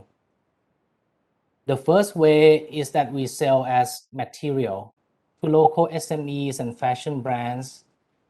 We have over 200 customers in this business, and they in turn turn them into beautiful products with quality and great imaginations. The second way is to produce product for corporates. We have upcycled this fabric into products, t-shirts, eco bags, masks, over 150 customers, and made over 200 unique collections in the past 3 years. And these are some of our notable work, like this polo here. You can see the variety, and this variety actually come from the limitation of the material. This one is for one of our big client, and there are various color, and this is their new uniform, and we call them like the most ununiform uniform. And you can see that we also calculate the carbon emission that has been prevented from not using virgin material. At the same time, we have equate them into the driving distances, just to make people understand the impact of not using virgin material can have on their carbon footprint. We can make the t-shirts, and I think we have their SOS is speaking later, so they're one of our customers, so thank you very much. We can make into masks. This one is for the EU, and we have surplus ropes stuck inside the factory, so we make them into mask ropes. We have made some of our products for so it's for the Nexpo, the Ministry of Higher Education. And well, we can also turn fabrics into the Buddhist monk cloth as well. So I just want to show you that fabric merchandise is, it really depends on the imagination. Our work is to gather as much resource as possible. And we, like I said, we have made a lot of collections in the past 3 years. And we can decorate events with our surplus fabric. Also, this is for Bangkok Design Week. And just to highlight some of our clients, we have clients from international organizations, multinationals, university-listed companies, environmental advocates, and starting to be known for startups that want to make sustainable t-shirts for their team as well. And thirdly, we made our products for the B2C. So we can go direct to consumer to communicate our product made from surplus fabric, that they are both comfortable and sustainable at the same time. And these are some of our products, and they are sold globally. We have both domestic and international media coverage and have shared our ideas all over the world. And also we have won several awards, especially in 2021, because we applied to a lot of different competitions, and due to COVID, we have some time on our hands. So, and we're glad to have been recognized by a lot of notable competitions, especially the one at the top, which is the SEED Low Carbon Award, founded by UNEP, UNDP, and IUCN. And since launch, we have upcycled now close to 100,000 yards worth of surplus fabric and prevented 422 tons of greenhouse gas emission from not using any virgin material. And this number is the same as driving a car 100 times around the world. Our goal is to prevent 1 million kilos of CO2 by 2024. So we are about halfway there. And just wanted to show you about our funding mix. Yes, we have some grants from the government. We are debt funded, like the previous speaker said, and we are already a positive performing business. So we have some retained earnings from our activities in the past 3 years. And our business consists of the founder from pain side and the passion side. So the passion side is me. I'm the CEO of X Series A. I think they are now on Series B, fresh ingredient marketplace with 15 years of experience in financial industry. I quit my job believing that the circular economy can make the world a more sustainable place.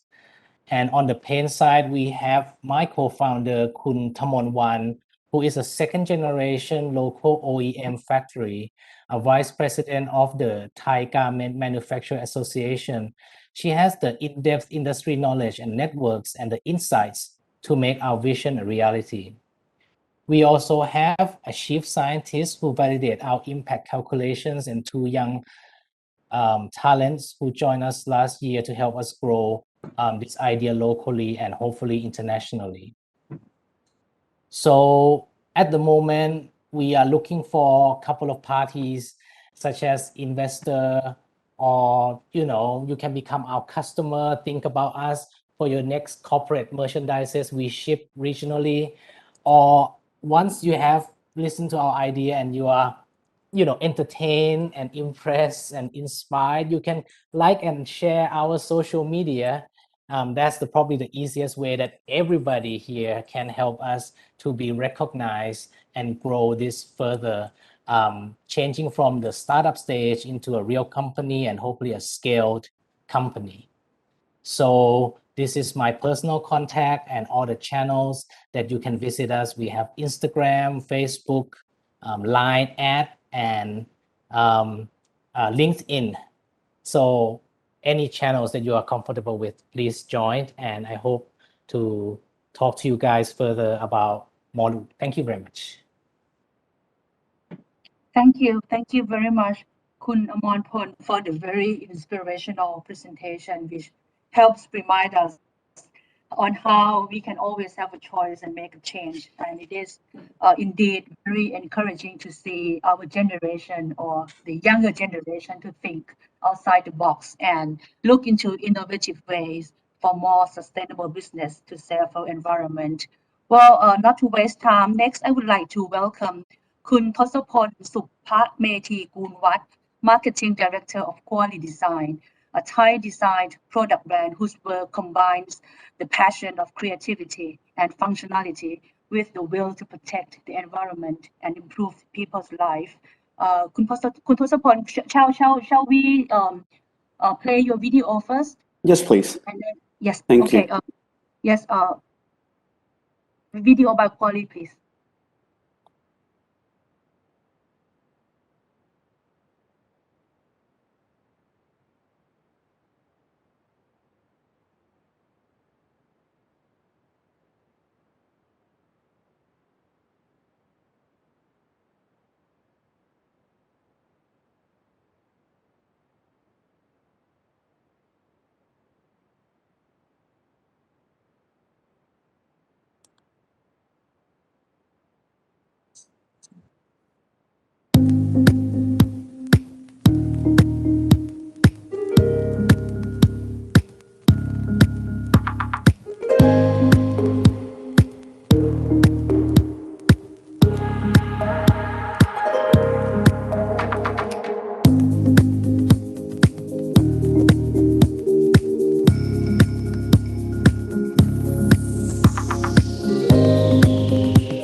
You have the floor, Khun Thusapon.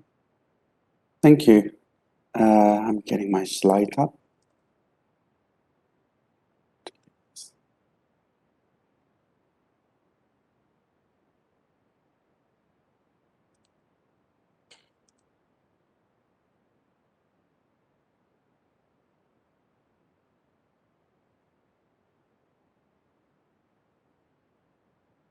Is my slide on? Yes.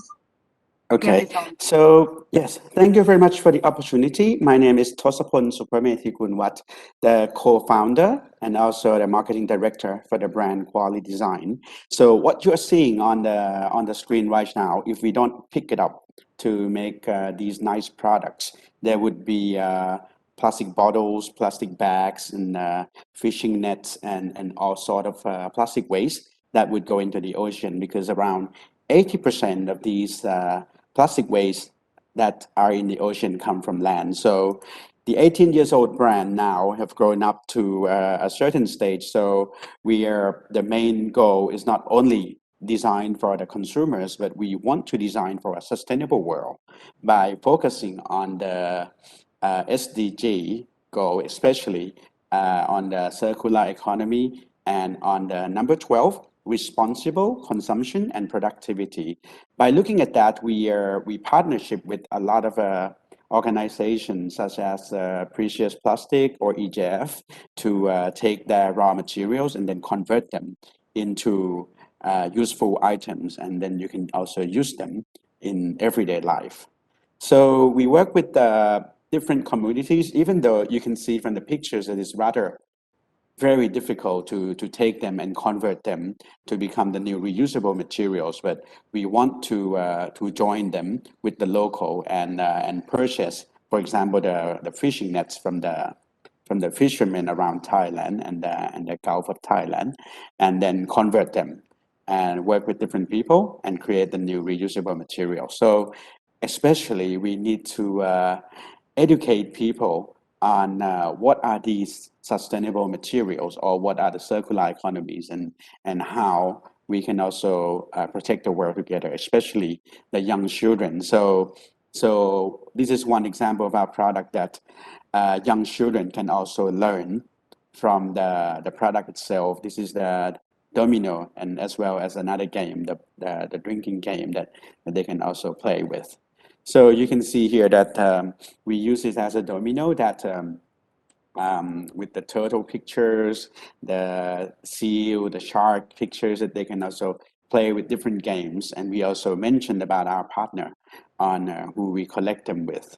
So it's very important to also educate consumers, because that's a very important stakeholder to get this moving. So this is an example of the plastic that we collect, like the bottle cap, because it can be easily lost into the environment, and we take them and convert them into upcycling products. So we also tell people on the environment problems through the product itself. Like this one, millions of sharks are dying every day from making the shark fin. So we're trying to educate people, can we celebrate without the shark fin? Because if you remove these fins, they'll become the magnets, and then you only have the body of the shark left. So people keep asking, what is the body for? We also ask them back, like, when we make shark fin soup, you only have the body left. So what do you do with the body? You throw them away, right? So why not eat something else that is also delicious and also does not affect any other stakeholder, like the shark, for example, like this. You remove them, and then you only get the body left. This one, we want to talk about the climate action through the use of the tissue paper. Every time you pull the paper, it's like you're cutting the tree, because the paper is made from trees. So with that, it creates the global warming, which means that the iceberg will slowly goes down and down and down until the end, that there is no ice left, so it become a flood. And this is made of the recycled PET bottles. This one, we want to feed the well with different food, not plastic, because plastic is not eatable. It doesn't design to be eaten by the marine animal, for example. So every time you reuse the plastic bags, it means you are helping these whales to not to eat them. And we also have a lot of partners, so we communicate the stories, the background, and every other thing through our packagings. So for example, we talk about the circular economy concept to the customers, and we also show the source of materials of what this product is being made from, and also we talk about the partnership, who we work with, so people know about the organization that is helping behind the back. And also we talk about the environmental problem as well, that people can recognize what is actually happening in the world, especially on that specific item. So this one we talk about the penguin, so people can see the story about what's happening with the penguin. And we also communicate them the stories at the trade shows, like this one, for example, in the Paris show called Maison and Object, which is a global stage where people come and see the environmental problem, plastic problems. So we communicate them with the stories.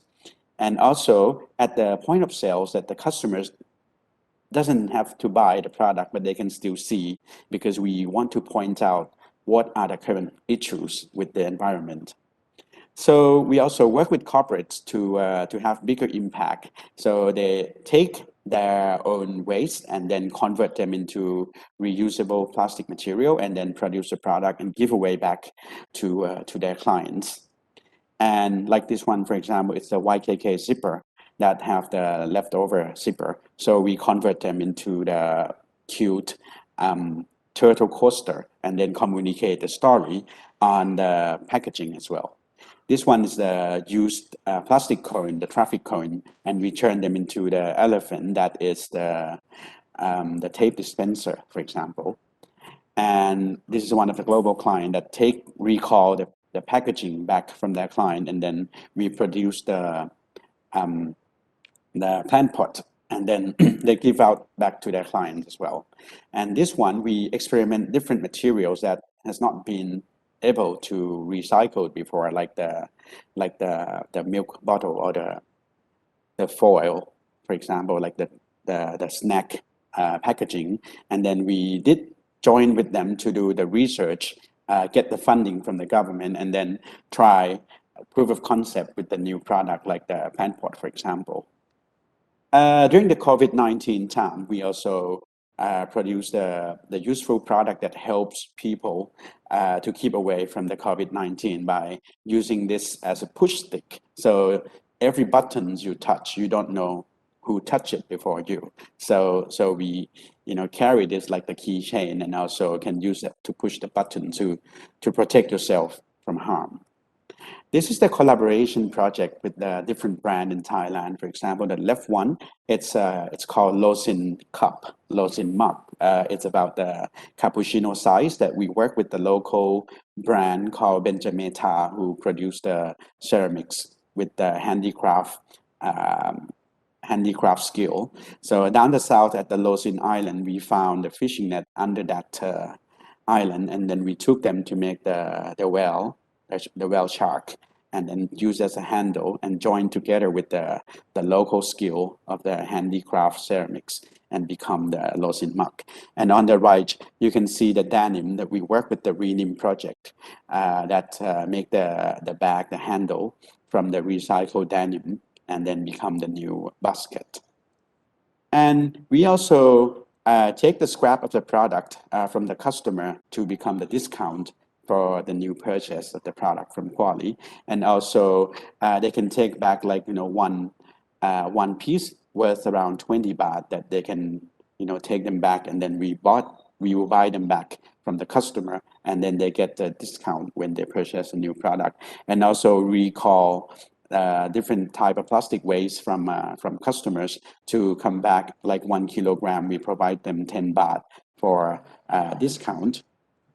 And as I mentioned earlier, that the consumers is the most important stakeholder, that we need them to be motivated, and they are the most important person to drive the sustainability and ecosystem to keep going. So we designed a new product so they can fit in and play with the new product we launched, like the glass bottle that they have every day, and they can purchase our different parts of the garden plant pot and then covers onto the bottles and then create a nice vase that they can use at their home.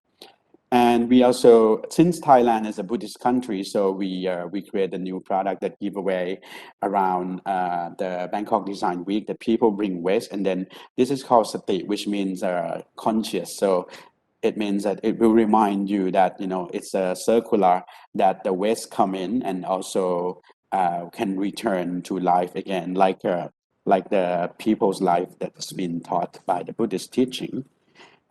So Quali, as a small company in Thailand, and we are not being afraid of being a part that would be the driver to drive the sustainability in the world, and hopefully we can be a part that can push the bigger companies and keep moving and become the global project that people would be influenced by, and also try to do the same. So the more people are doing this, it's the better for the world. So thank you very much. I'm Tosapon Supameti Kunwat, Marketing Director of Quality Design. Please feel free to throw the question. Thank you. Thank you. If you have any questions, please leave them in the chat box, and then we will have an opportunity to discuss this further. And thank you very much, Kun Thosapon, for your presentation, which helps assure us that creativity always go hand in hand with sustainability, and that creativity and design definitely give value to what many may see as waste. And I believe that everyone agrees with me that these eco-friendly products indeed reaffirm the concept of circular economy, where waste does not become waste, but rather it can even add value when it's recirculated into other creative and useful products. Continuing in the same trend of circular economy, we also have another Thai company, TPBI Public Company Limited, whose work initially focuses on manufacturing of plastic packaging, but has now embraced the circular concept into the core work of the company. TPBI has established the One Project to help collect plastics used in common consumer products to be recycled and upcycled into other design products in collaboration with other enterprises, including Quali and Morloop. Today, we have the pleasure to welcome Kun Chuliporn Bresuthanakun, Assistant Chief Financial Officer for Corporate Affairs of TPBI, who will tell us more a little bit about the One Project and the impacts it has created in promoting recycling practices in Thailand. Kun Chuliporn, we will first play the video, and I'll pass you the floor. Thank you.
The floor is yours, Kun Chuliporn.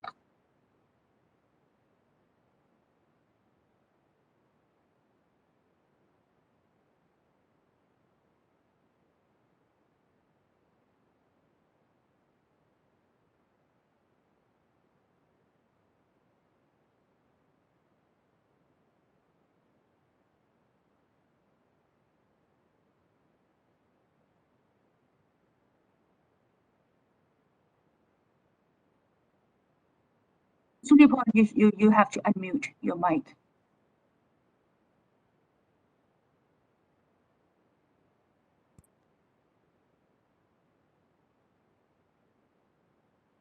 Hello. We can hear you now. Okay, so may I share my screen first? So do you see my screen? Yes, it's on. Okay, so good afternoon, everyone. I am Chulipon from TPBI Public Company Limited, who is a host of one project. So let's introduce who TPBI first. TPBI Group is one-stop packaging solution. Our main product are plastic packaging, but we also have paper and green packaging like bio or compostable packaging. As we all know that each material has its own specification, we then need to choose the one that fits our application. All right, this is the background. That is the background of TPBI Group. As you have seen in the introduction video clip of one project, and here is a sharing about bio-circular green economy or BCG model. Let's see how we implement BCG model, especially circular economy in our company and also in the society. TPBI has established one project, which is the project in the video clip, namely one. It is set up by using circular economy model, which is one of the BCG model. The way to implement one is once consumer consume and use the products, they will separate between waste and some products that can be recycled. Waste which is cannot recycle will be in the landfill, whereas products that is recyclable will go to recycle process and be back to manufacturing again and again. So new resources will be used less and less.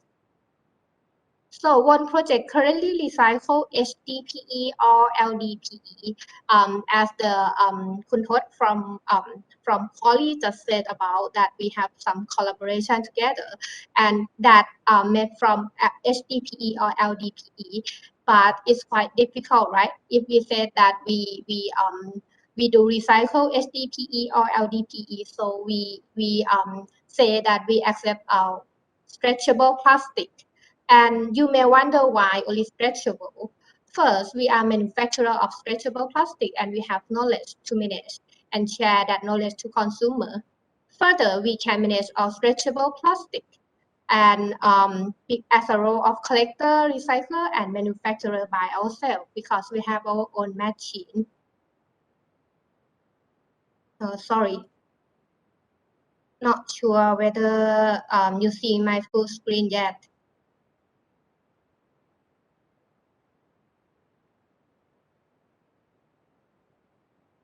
Yes, it's okay now, Kun Chuliporn.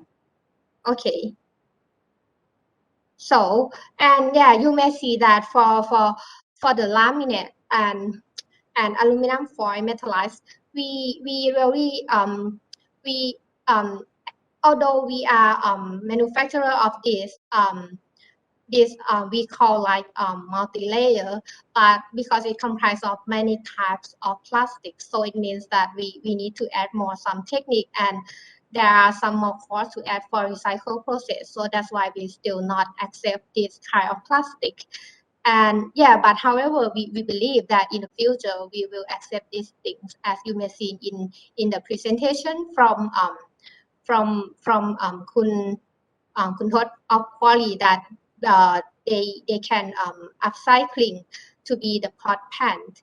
And for the hard plastic, like in the bottle, I mean bottle, HDPE bottle or PET bottle, you will see that it is actually we normally separate it, and it go back to the system, recycle system already. So we let them be as they are now. And here you see from you may see from the clip that we just communicate by using the keyword that dry, clean, and stretchable. If we say that we accept only PE or HDPE that I mentioned before, I believe not many people they understand what it is. So we just twist our message that okay, just stretchable plastic and come back, send to us.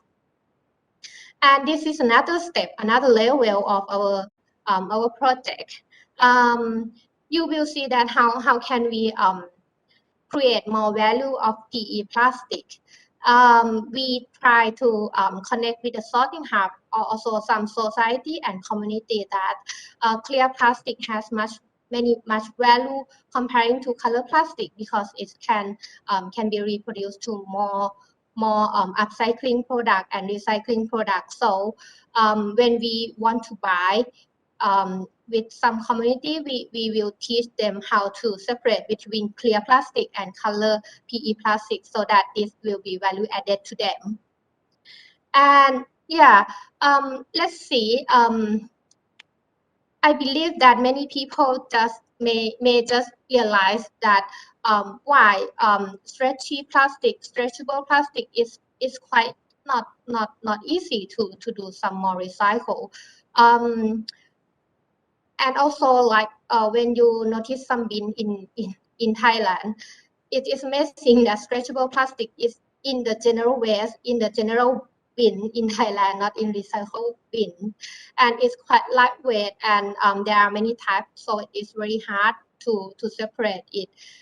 Further, it's very lightweight, so it's not that worth enough to collecting and selling. So we start from that pain point and we build from firstly we build awareness of the people by sharing our knowledge through either online or offline sessions so that some like early adapter they know the fact. And we also create incentive to the consumers by using 5 baht kilogram donation scheme to like environment foundation. We also create a point because the point is quite important. It's like a connection between consumers and recyclers. We create the points with our partners to serve consumer convenience. Further, we also like design full value chain of stretchable plastic from consumer to recycle. So let's see here. If we start from the people who is a consumer, they just use the products, and after that they will try to separate some waste that cannot be recycled, and if anything that can be recycled like stretchable plastic, that they will go to our drop point, or they may can either post from them to our factory as well.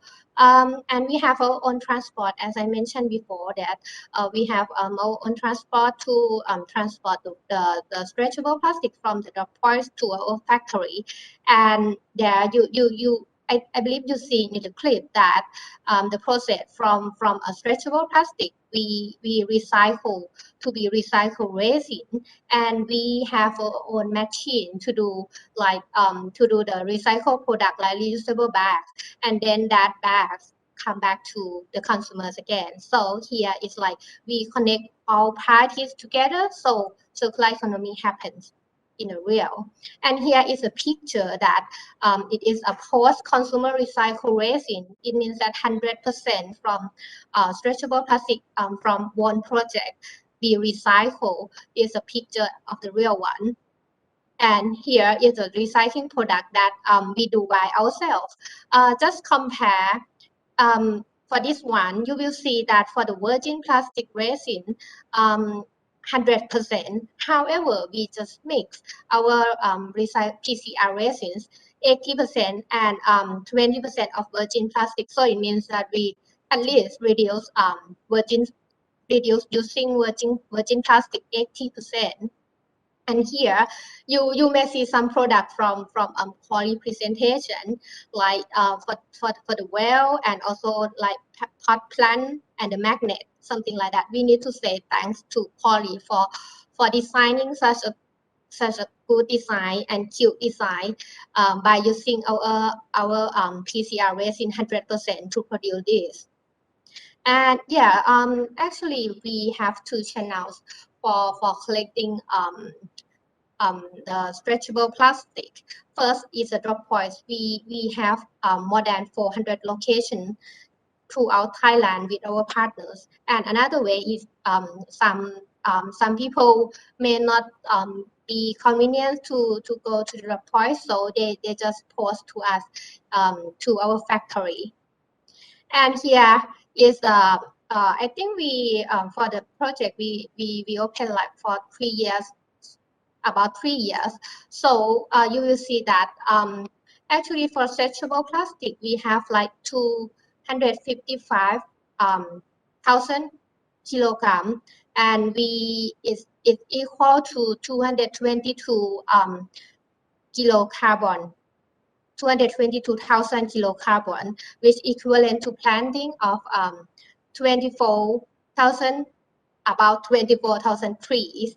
And we also donate more than 350,000 baht to the Environmental Foundation. And as I mentioned that we have more than 400 the points throughout Thailand. So we cannot go that far if we don't have a partnership like Bangkok Metropolitan Administration, SET, which is the Stock Exchange of Thailand, and the PPP Plastic, WWF, Priksa Real Estate, something like that. So that's why we have more than 400 points. And here comes to the end of my presentation. We believe that waste separation as source is the key. Just imagine that if we just throw one stretch of, one plastic bag into the general waste it means that if that bag even it's clean, but when you drop it into the general waste, it will be dirty, and that bags may not be may cannot be recycled because it is dirty. So if we do our own waste separation, not only for stretchable plastic, but I believe that many waste should be separate as source, so that circular economy can really be happen.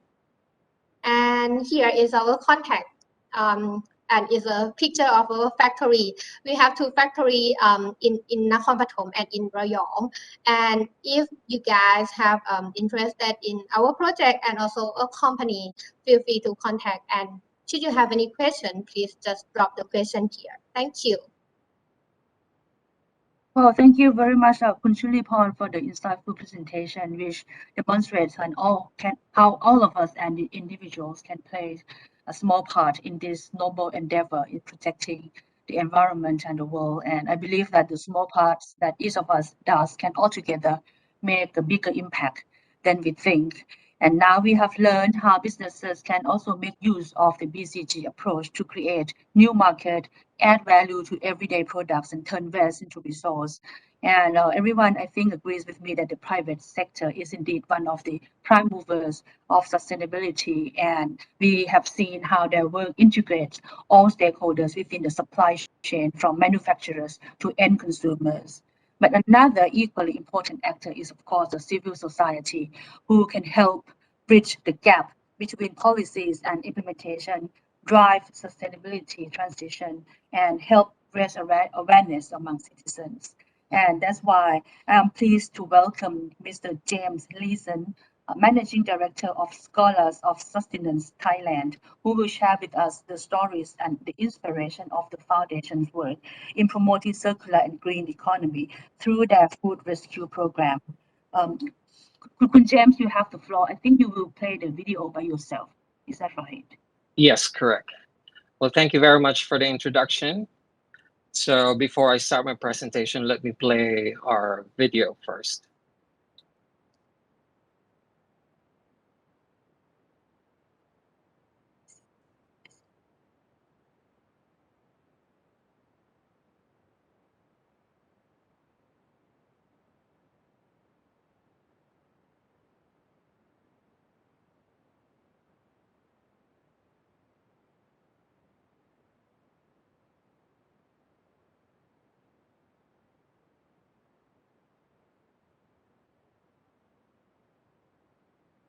Well, I think we cannot hear the sound of the video. Let me try it again. Thank you for letting me know.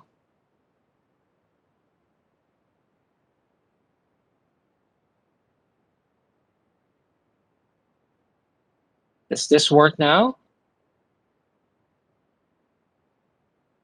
Well, I don't think we still cannot hear the sound. Oh, okay. Shall our team play the video that you have sent to us? Yeah, please. Thank you. All right. My technical team, could you please play the video? 27 million tons of food waste per year in Thailand. 9,000 tons of food waste per day in Bangkok alone.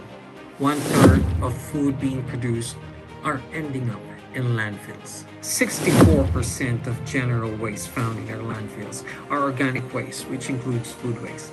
Thailand has a total of 2,490 landfills, and only 466 of them can manage waste. That's only 19%. So imagine the remaining 81% that is producing harmful gas every day that is bad for our environment.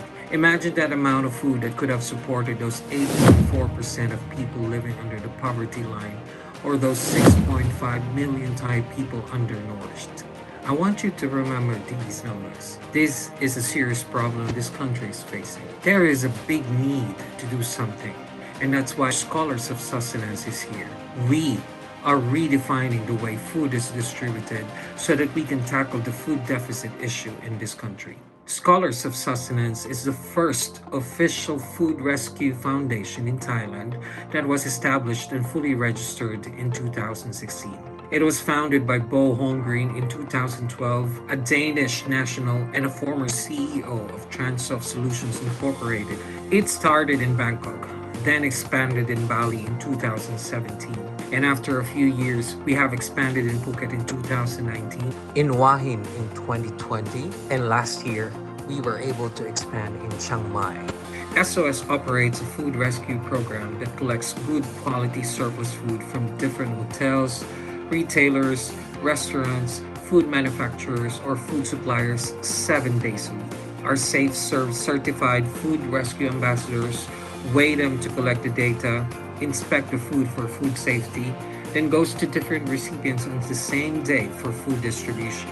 On average, we are able to rescue at least 3 tons of surplus food, which is equivalent to 10,000 meals every day.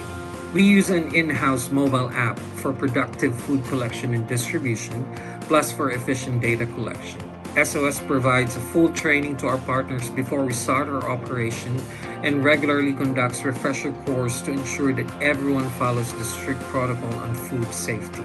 This is conducted by our in-house food safety specialist. In SOS, food safety is non-negotiable. In terms of the communities we help, we prioritize those who badly need good nutrition, such as the elderly, disabled people, undernourished kids and women, plus the neglected communities, such as the refugee camps and migrant workers. We also provide food support to a number of detention centers for kids, women, and homeless who has a big nutrition problem in terms of the food they serve to their people. We also expand our reach by distributing food to remote places in the country through collaboration with military volunteers. They help us deliver food to communities in the deep forest, mountain ranges that only them can reach through their military vehicles and equipment. Aside from our food rescue program, we also have Rescue Kitchen program, which turns rescued food ingredients into nutritious warm meals served to the communities the same day. This activity happens in different community kitchens across the city from all the locations we operate. It is run by different community volunteers who are doing it to help their community members. It's an action we made to address the urgent need of nourishment to a lot of struggling communities these days. We launched this program during the pandemic last year, and we are still cooking up to now, continuously addressing the high need of good nutrition. Education is a key component of our organization. Once a week, our Food Rescue Learning Program conducts a fun and interactive learning for kids to teach them about basic knowledge about food, soil, nutrition, and others. We also conduct food waste management workshop to provide companies and schools, even to local government, so that we can teach people about composting and how you can avoid food waste right at your very home. We have a very clear vision in this country, and that is to create food equity where all types of people can have good access to good food. Our mission is very straightforward, and that is to address hunger and food waste in Thailand by 2030. And our goal is to serve 25 million meals by 2025. So far, we have rescued and donated 3.8 million kilograms of food, and that's equivalent to almost 16 million meals given to 1,000 communities we are supporting. Not only that, we were able to reduce CO2 emission equivalent to more than 7 million kilograms, thanks to our 400 plus partners who are helping us with our mission. This is what we do. This is our mission. These are our impact to this country, but the fight is not yet over. We are still going to lead this rally to encourage more businesses to start addressing their food waste. We are also finding ways on how to expand our reach so we can feed more people in need. We can't win this battle alone. We need more allies, more partners, so together we can make this country a better place for everyone. This is James Layson, and I encourage you to join Scholars of Sustenance Thailand now.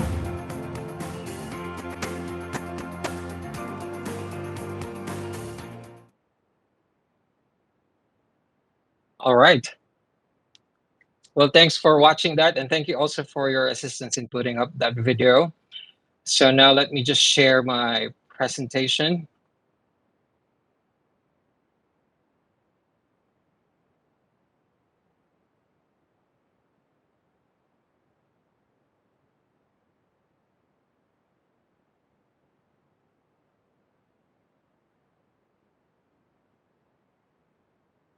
Can everyone see the presentation?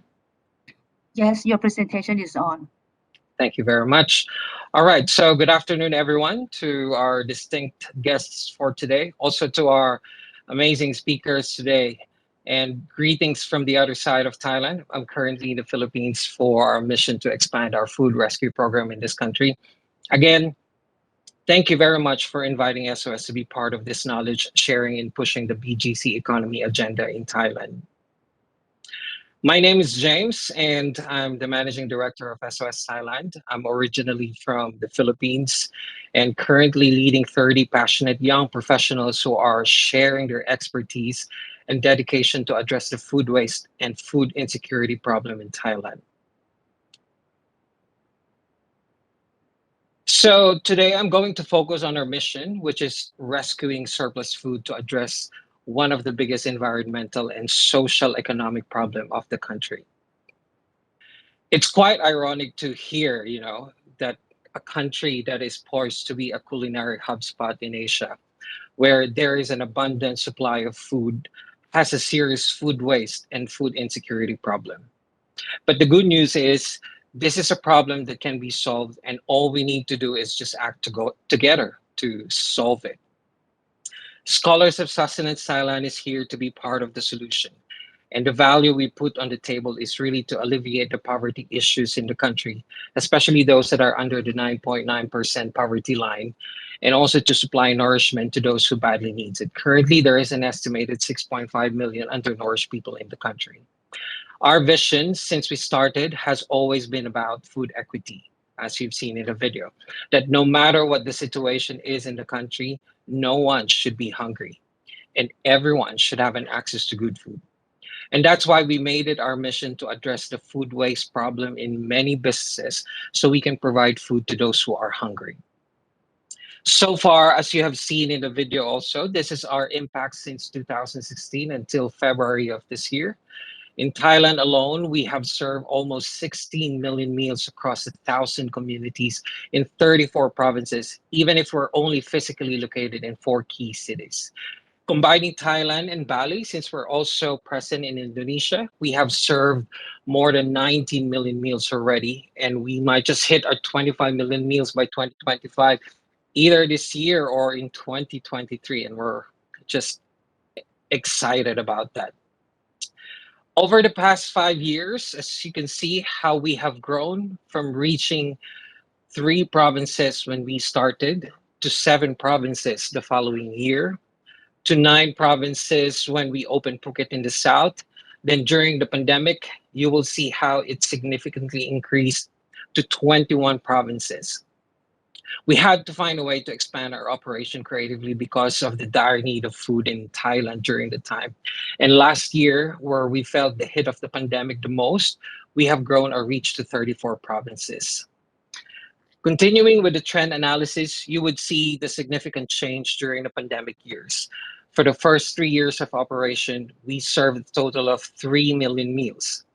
But in 2020 alone, during the pandemic, we exceeded our 3-year performance in just 1 year.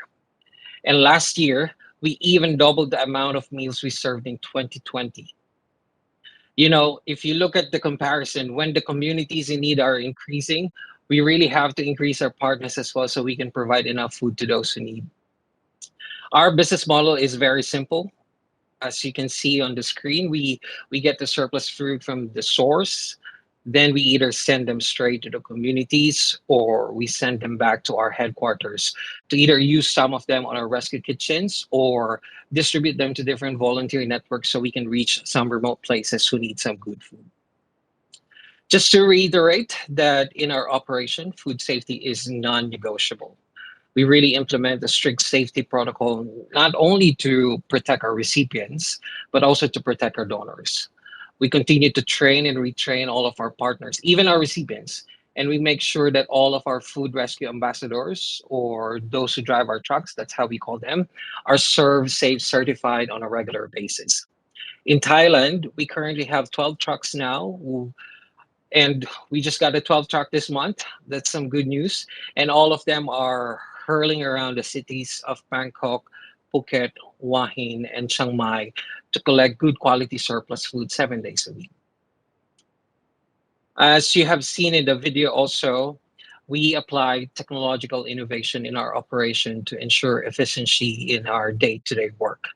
This internal app, which we call FoodWire app, it allows us to streamline the process of collection and delivery on a daily basis, plus, of course, the data collection as well.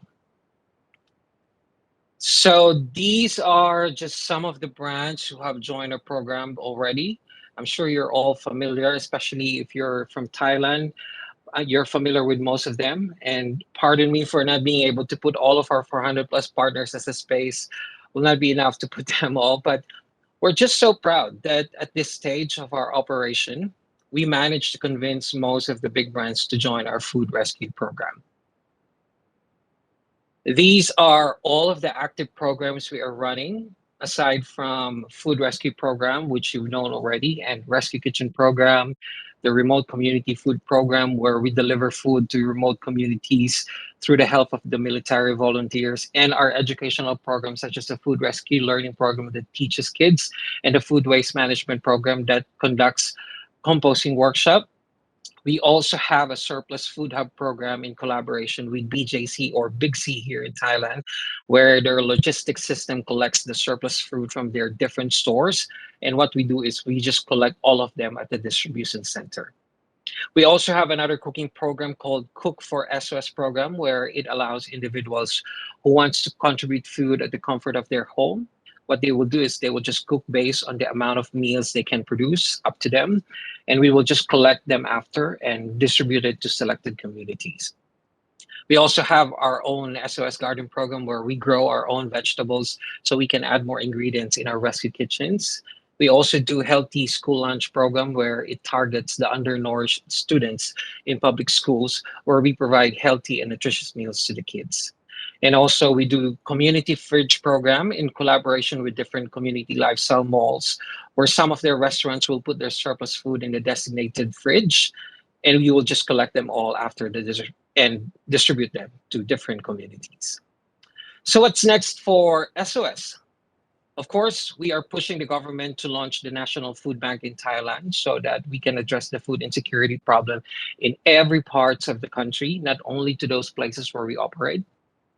We are also working on expanding in other countries. Just like I mentioned, I'm here in the Philippines for that. Last year, we also launched the first Zero Summit in Thailand, but our goal for that is to establish this summit in Thailand to be a global summit where it is attended by many global shakers to share best practices in addressing food waste problems. And of course, as part of the vision of our founder, we want to start launching different victuals program that will really focus on alleviating poverty in Thailand. Some key takeaways for the civil society to promote the BCG economy, just like what we are doing. One, you need to make sure that your mission, whatever change you are doing in the society, is part of the systemic changes.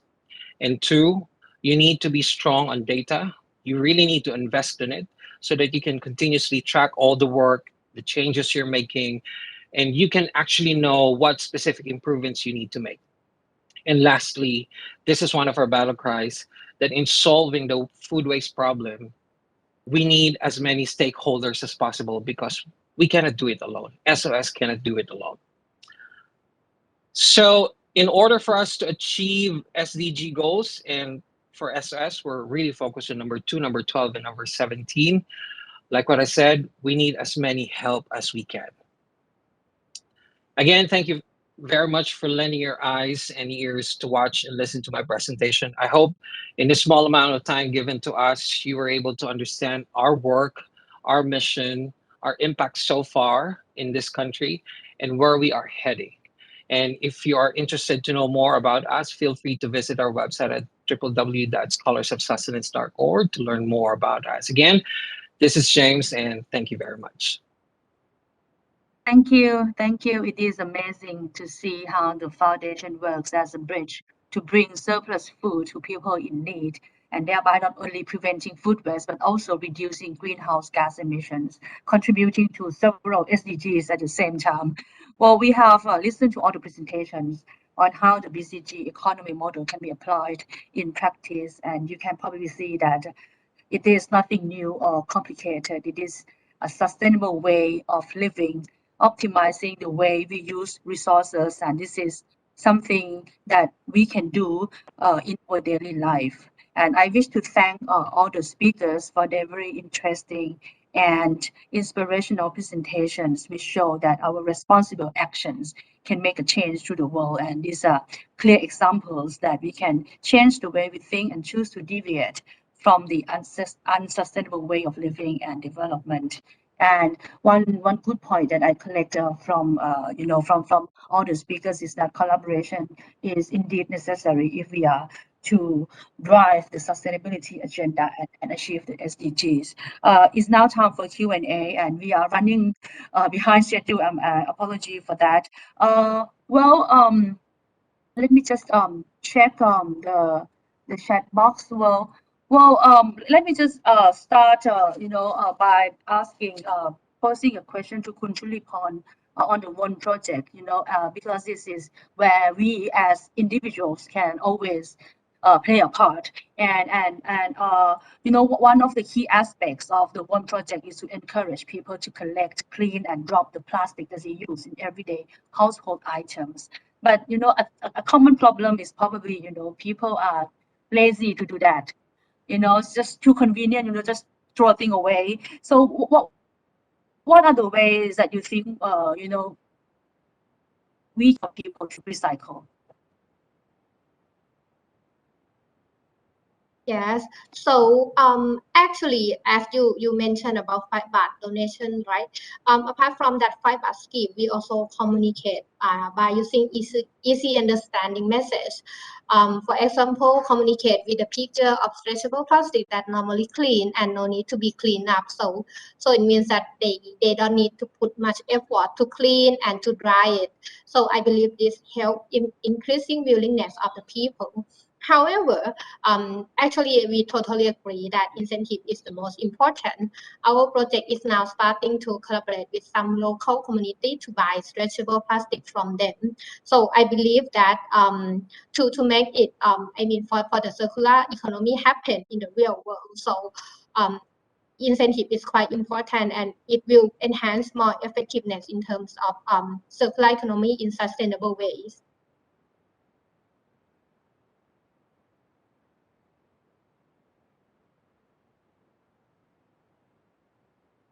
คุณชัยวดี maybe I think you are on mute. Sorry, I forgot to unmute. Well, the next question is posed to Kun Amonpon from Moloop. You know, we have seen from the presentation that Moloop has quite an interesting business model in bridging the gap and connect companies together to recycle and reuse production waste. So what other industries apart from textile do you think Moloop's business model can be replicated? Thank you for the question. At the moment, we feel that we try to become even more expert in this industry. There's a lot of already existing leftover materials in the fashion industry. And like James pointed out, I think the data is key to be able to rationalize that we can actually gather the resource in a very efficient way. And so I think we will go into the fashion industry seriously for even maybe more items. First, we're thinking about buttons, zippers, and maybe other accessories that we can digitize and attach data to them to be able to recirculate them through the internet. So that's where we want to go first. And then maybe once we have really mastered this, we can go into adjacent industry that are related, maybe such as the leather. There's a lot of them, and I've heard that some people left with million feet of leather in their upstream, and in each of the value chain there's always some inefficiency that happens. We also have explored a little bit on paper, and there's a lot of leftover in different segments on that. And I think we have a lot of chances in the material that are not easily recyclable, let's say. I think the recyclability will kind of lower our chances a little bit moving forward. Maybe something like metals is already being circulated very actively or very efficient in the second hand. Maybe we don't go there, but we go on to those that are low recyclable material first. I think those are the things that we can look at and go into. Thank you. Well, hearing you I feel very inspirational, to look into even, further undertakings by Moloop and see how this model can be expanded to other resources. Well, I think we have Kun Apishai raising his hand, virtual hand. May I give the floor to Kun Apishai? Yeah, thank you very much. And first of all, I really enjoyed this particular session because it is, you're putting things into action. Okay, I mean, now we have heard so many talks around the world or even in Thailand about BCG, sustainability, climate, whatever. But I think the examples that have been presented today are really superb because they really show that we have to do something, and these are the ways to do it. Okay, at least some proposed ways to do it. And I'm also encouraged that these are the younger generation doing the work. I'm already almost 70, but I studied environment, natural resources, so I know about these issues from way back. And I'm just sorry to say that our generation have not been very good stewards. And in a way, okay, but then I think it's better late than never to really start making a change. And I think both COVID and maybe even you want to extend the war that's happening in Europe this now, it's actually affecting the whole world, right? It sends the ripple effects all around. In other words, we are all interconnected somehow. And I guess maybe just to, as an example, the plastics, because a lot of you have been working on, right? Recycling and reuse and all that.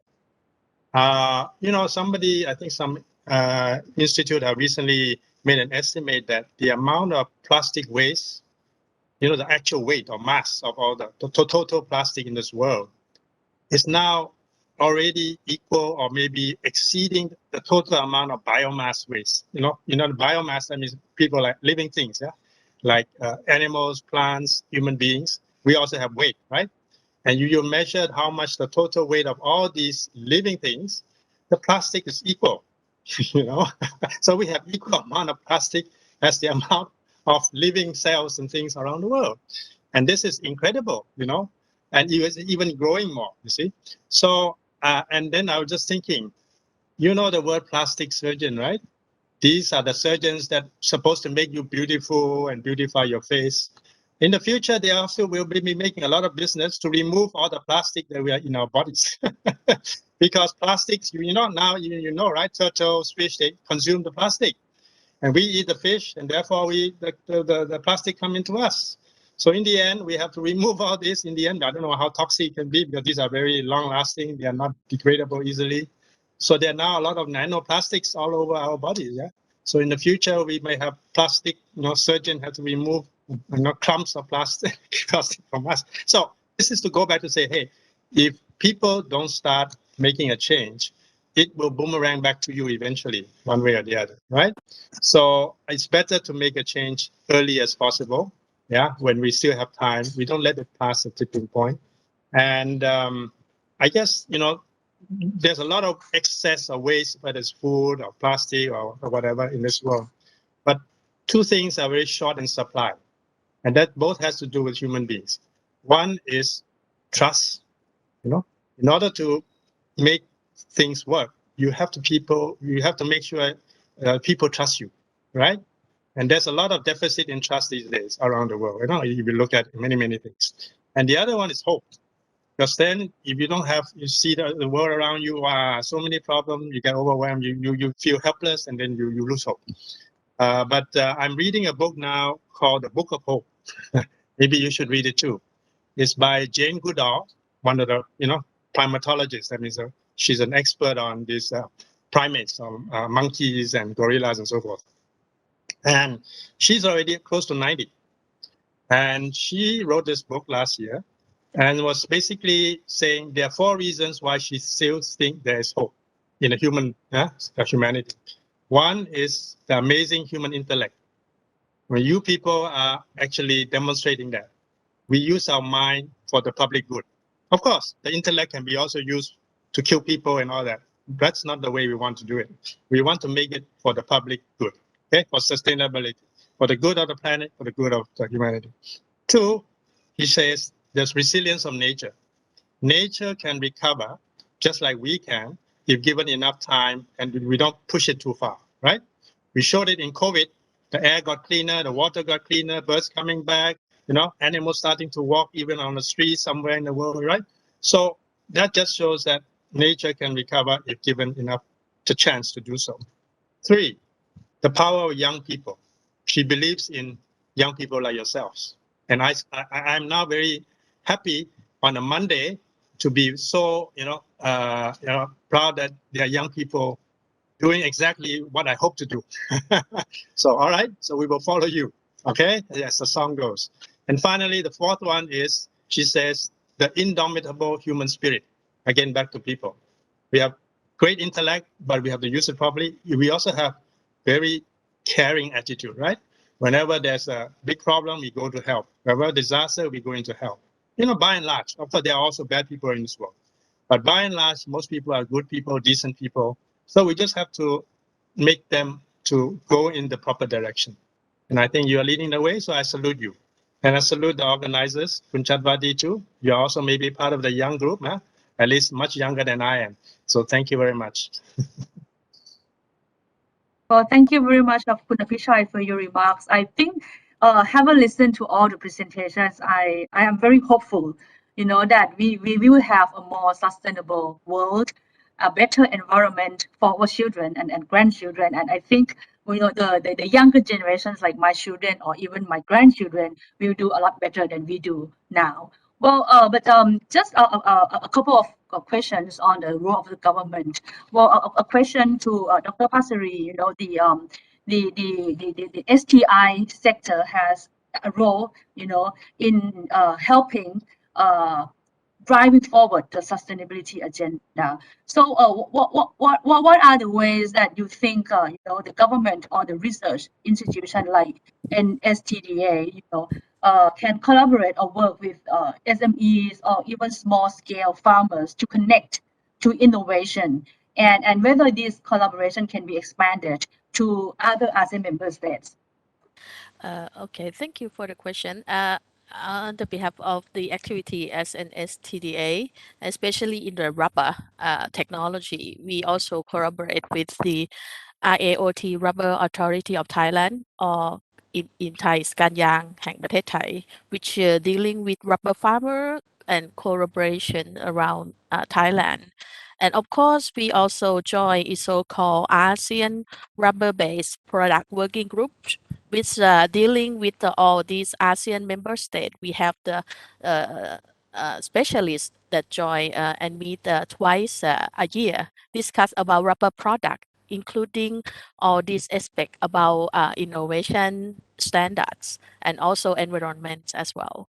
So about rubber, we have several kinds. For example, the example about the rubber tire that can reduce the energy, that we collaborate with Thai SME already, and then they use it for their actual commercial products.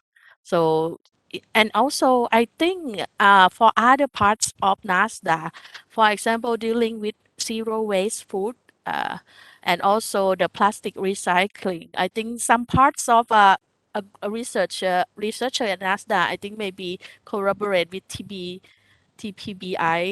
Dr. Asira and Dr. Rucharin, and some several groups taking various action, try to collaborate with the organization, SME, and also the private sector. Thank you. Well, next on the role of the government, question posed to Kun James, Scholars of Sustenance Foundation. Well, the main problem is that, the foundation is trying to tackle food waste. And this is a problem not just in Thailand, but also other ASEAN countries. So what are the ways that the government can help tackle this problem? And what are the examples or regulations or public policies that you think are needed to help reduce food waste effectively, or address the issue of food waste effectively? Sometimes when we look at a problem, we tend to look at the end result. But to be honest, in order for us to address a certain problem, we have to look at the root causes of it. And the problem here in Thailand, I'm just going to specify it here in Thailand. It also stems from not having a better policy around food waste.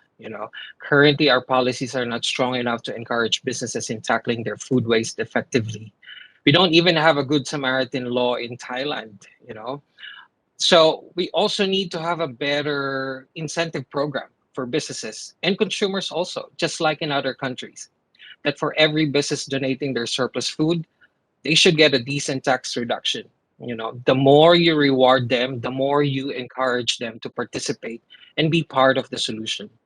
Or if the government will be super serious about this, they can penalize them just like in other countries. Again, it has to be tailored on what's going to work best for Thailand, to be specific. What I'm saying is there should be a necessary consequence to the companies who are not in compliance of the SDG goals. You know why? Because if the government will just make this a selective policy, those that are following, and making necessary changes will just be discouraged, and we will not achieve our common goal. So the government also need to check every step of the farm to spoon process and eliminate all necessary waste. It's a long process, from farm to spoon, and there's so much waste in every process. What SOS is tackling is just, one part of the process. So the government needs to look at every step of that. Plus, the government also need to specifically run information campaigns on ugly produce.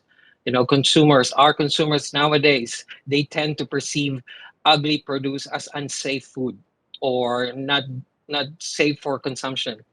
We need to better educate our consumers on the impact of how they buy stock food, how they avoid ugly produce, what happens if, they all become irresponsible food consumers, things like that.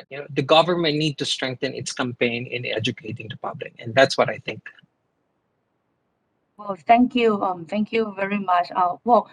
As we are running quite behind the schedule, so can I just ask whether any panelist has anything to add at the end as a key takeaway? Well, but if there is none, then thank you again, for the very insightful conversation, and it's been a very inspirational and interesting session. And I think it's goes without saying that all of us, all the governments, seek to promote economic growth and prosperity, and to promote people's well-being, especially in the context of the post-COVID recovery. But I think it's quite obvious that until now, our economic growth seems to be attained in more cases than not at the expense of the environment. And from now, I think the pursuit of wealth and maximization of profits is probably no longer our option, as we are facing unprecedented environmental challenges from climate change, global warming, and loss of biodiversity. So I think from today's session, I think it's quite clear that what we need now is a change in our paradigm shift, a change in our behavior, and embrace the concept of balance of all things in our way of life. And I hope that the BCG economy model can be a solution for that as an alternative strategy for a sustainable and inclusive growth. I hope that today's event will serve to inspire ASEAN member states to cooperate in this new endeavor as we seek to achieve the SDGs and advance the sustainability agenda in our region. I thank you very much all the speakers and the participants for joining us today. And I hope to see you next time. Thank you. Thank you very much. ขอบคุณค่ะ Thank you very much. ขอบคุณครับ Well, I think the MC will have a final announcement about our next sessions, because this is the first session in our series. Right.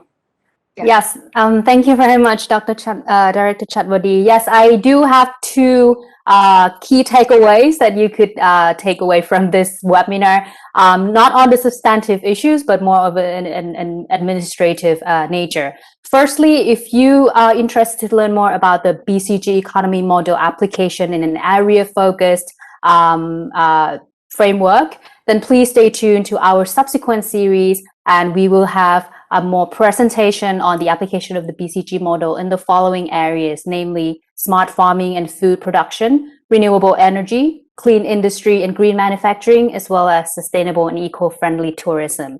And if you would like to obtain more information regarding these subsequent series, then please follow our Facebook page at Ministry of Foreign Affairs of Thailand or ASEAN Thailand as well. So I hope that this webinar today has proved to be quite inspiring in settling scalable examples for all ASEAN colleagues, and hopefully we will see you again at our next subsequent series. I wish you a pleasant evening for today. Thank you very much. สวัสดีค่ะ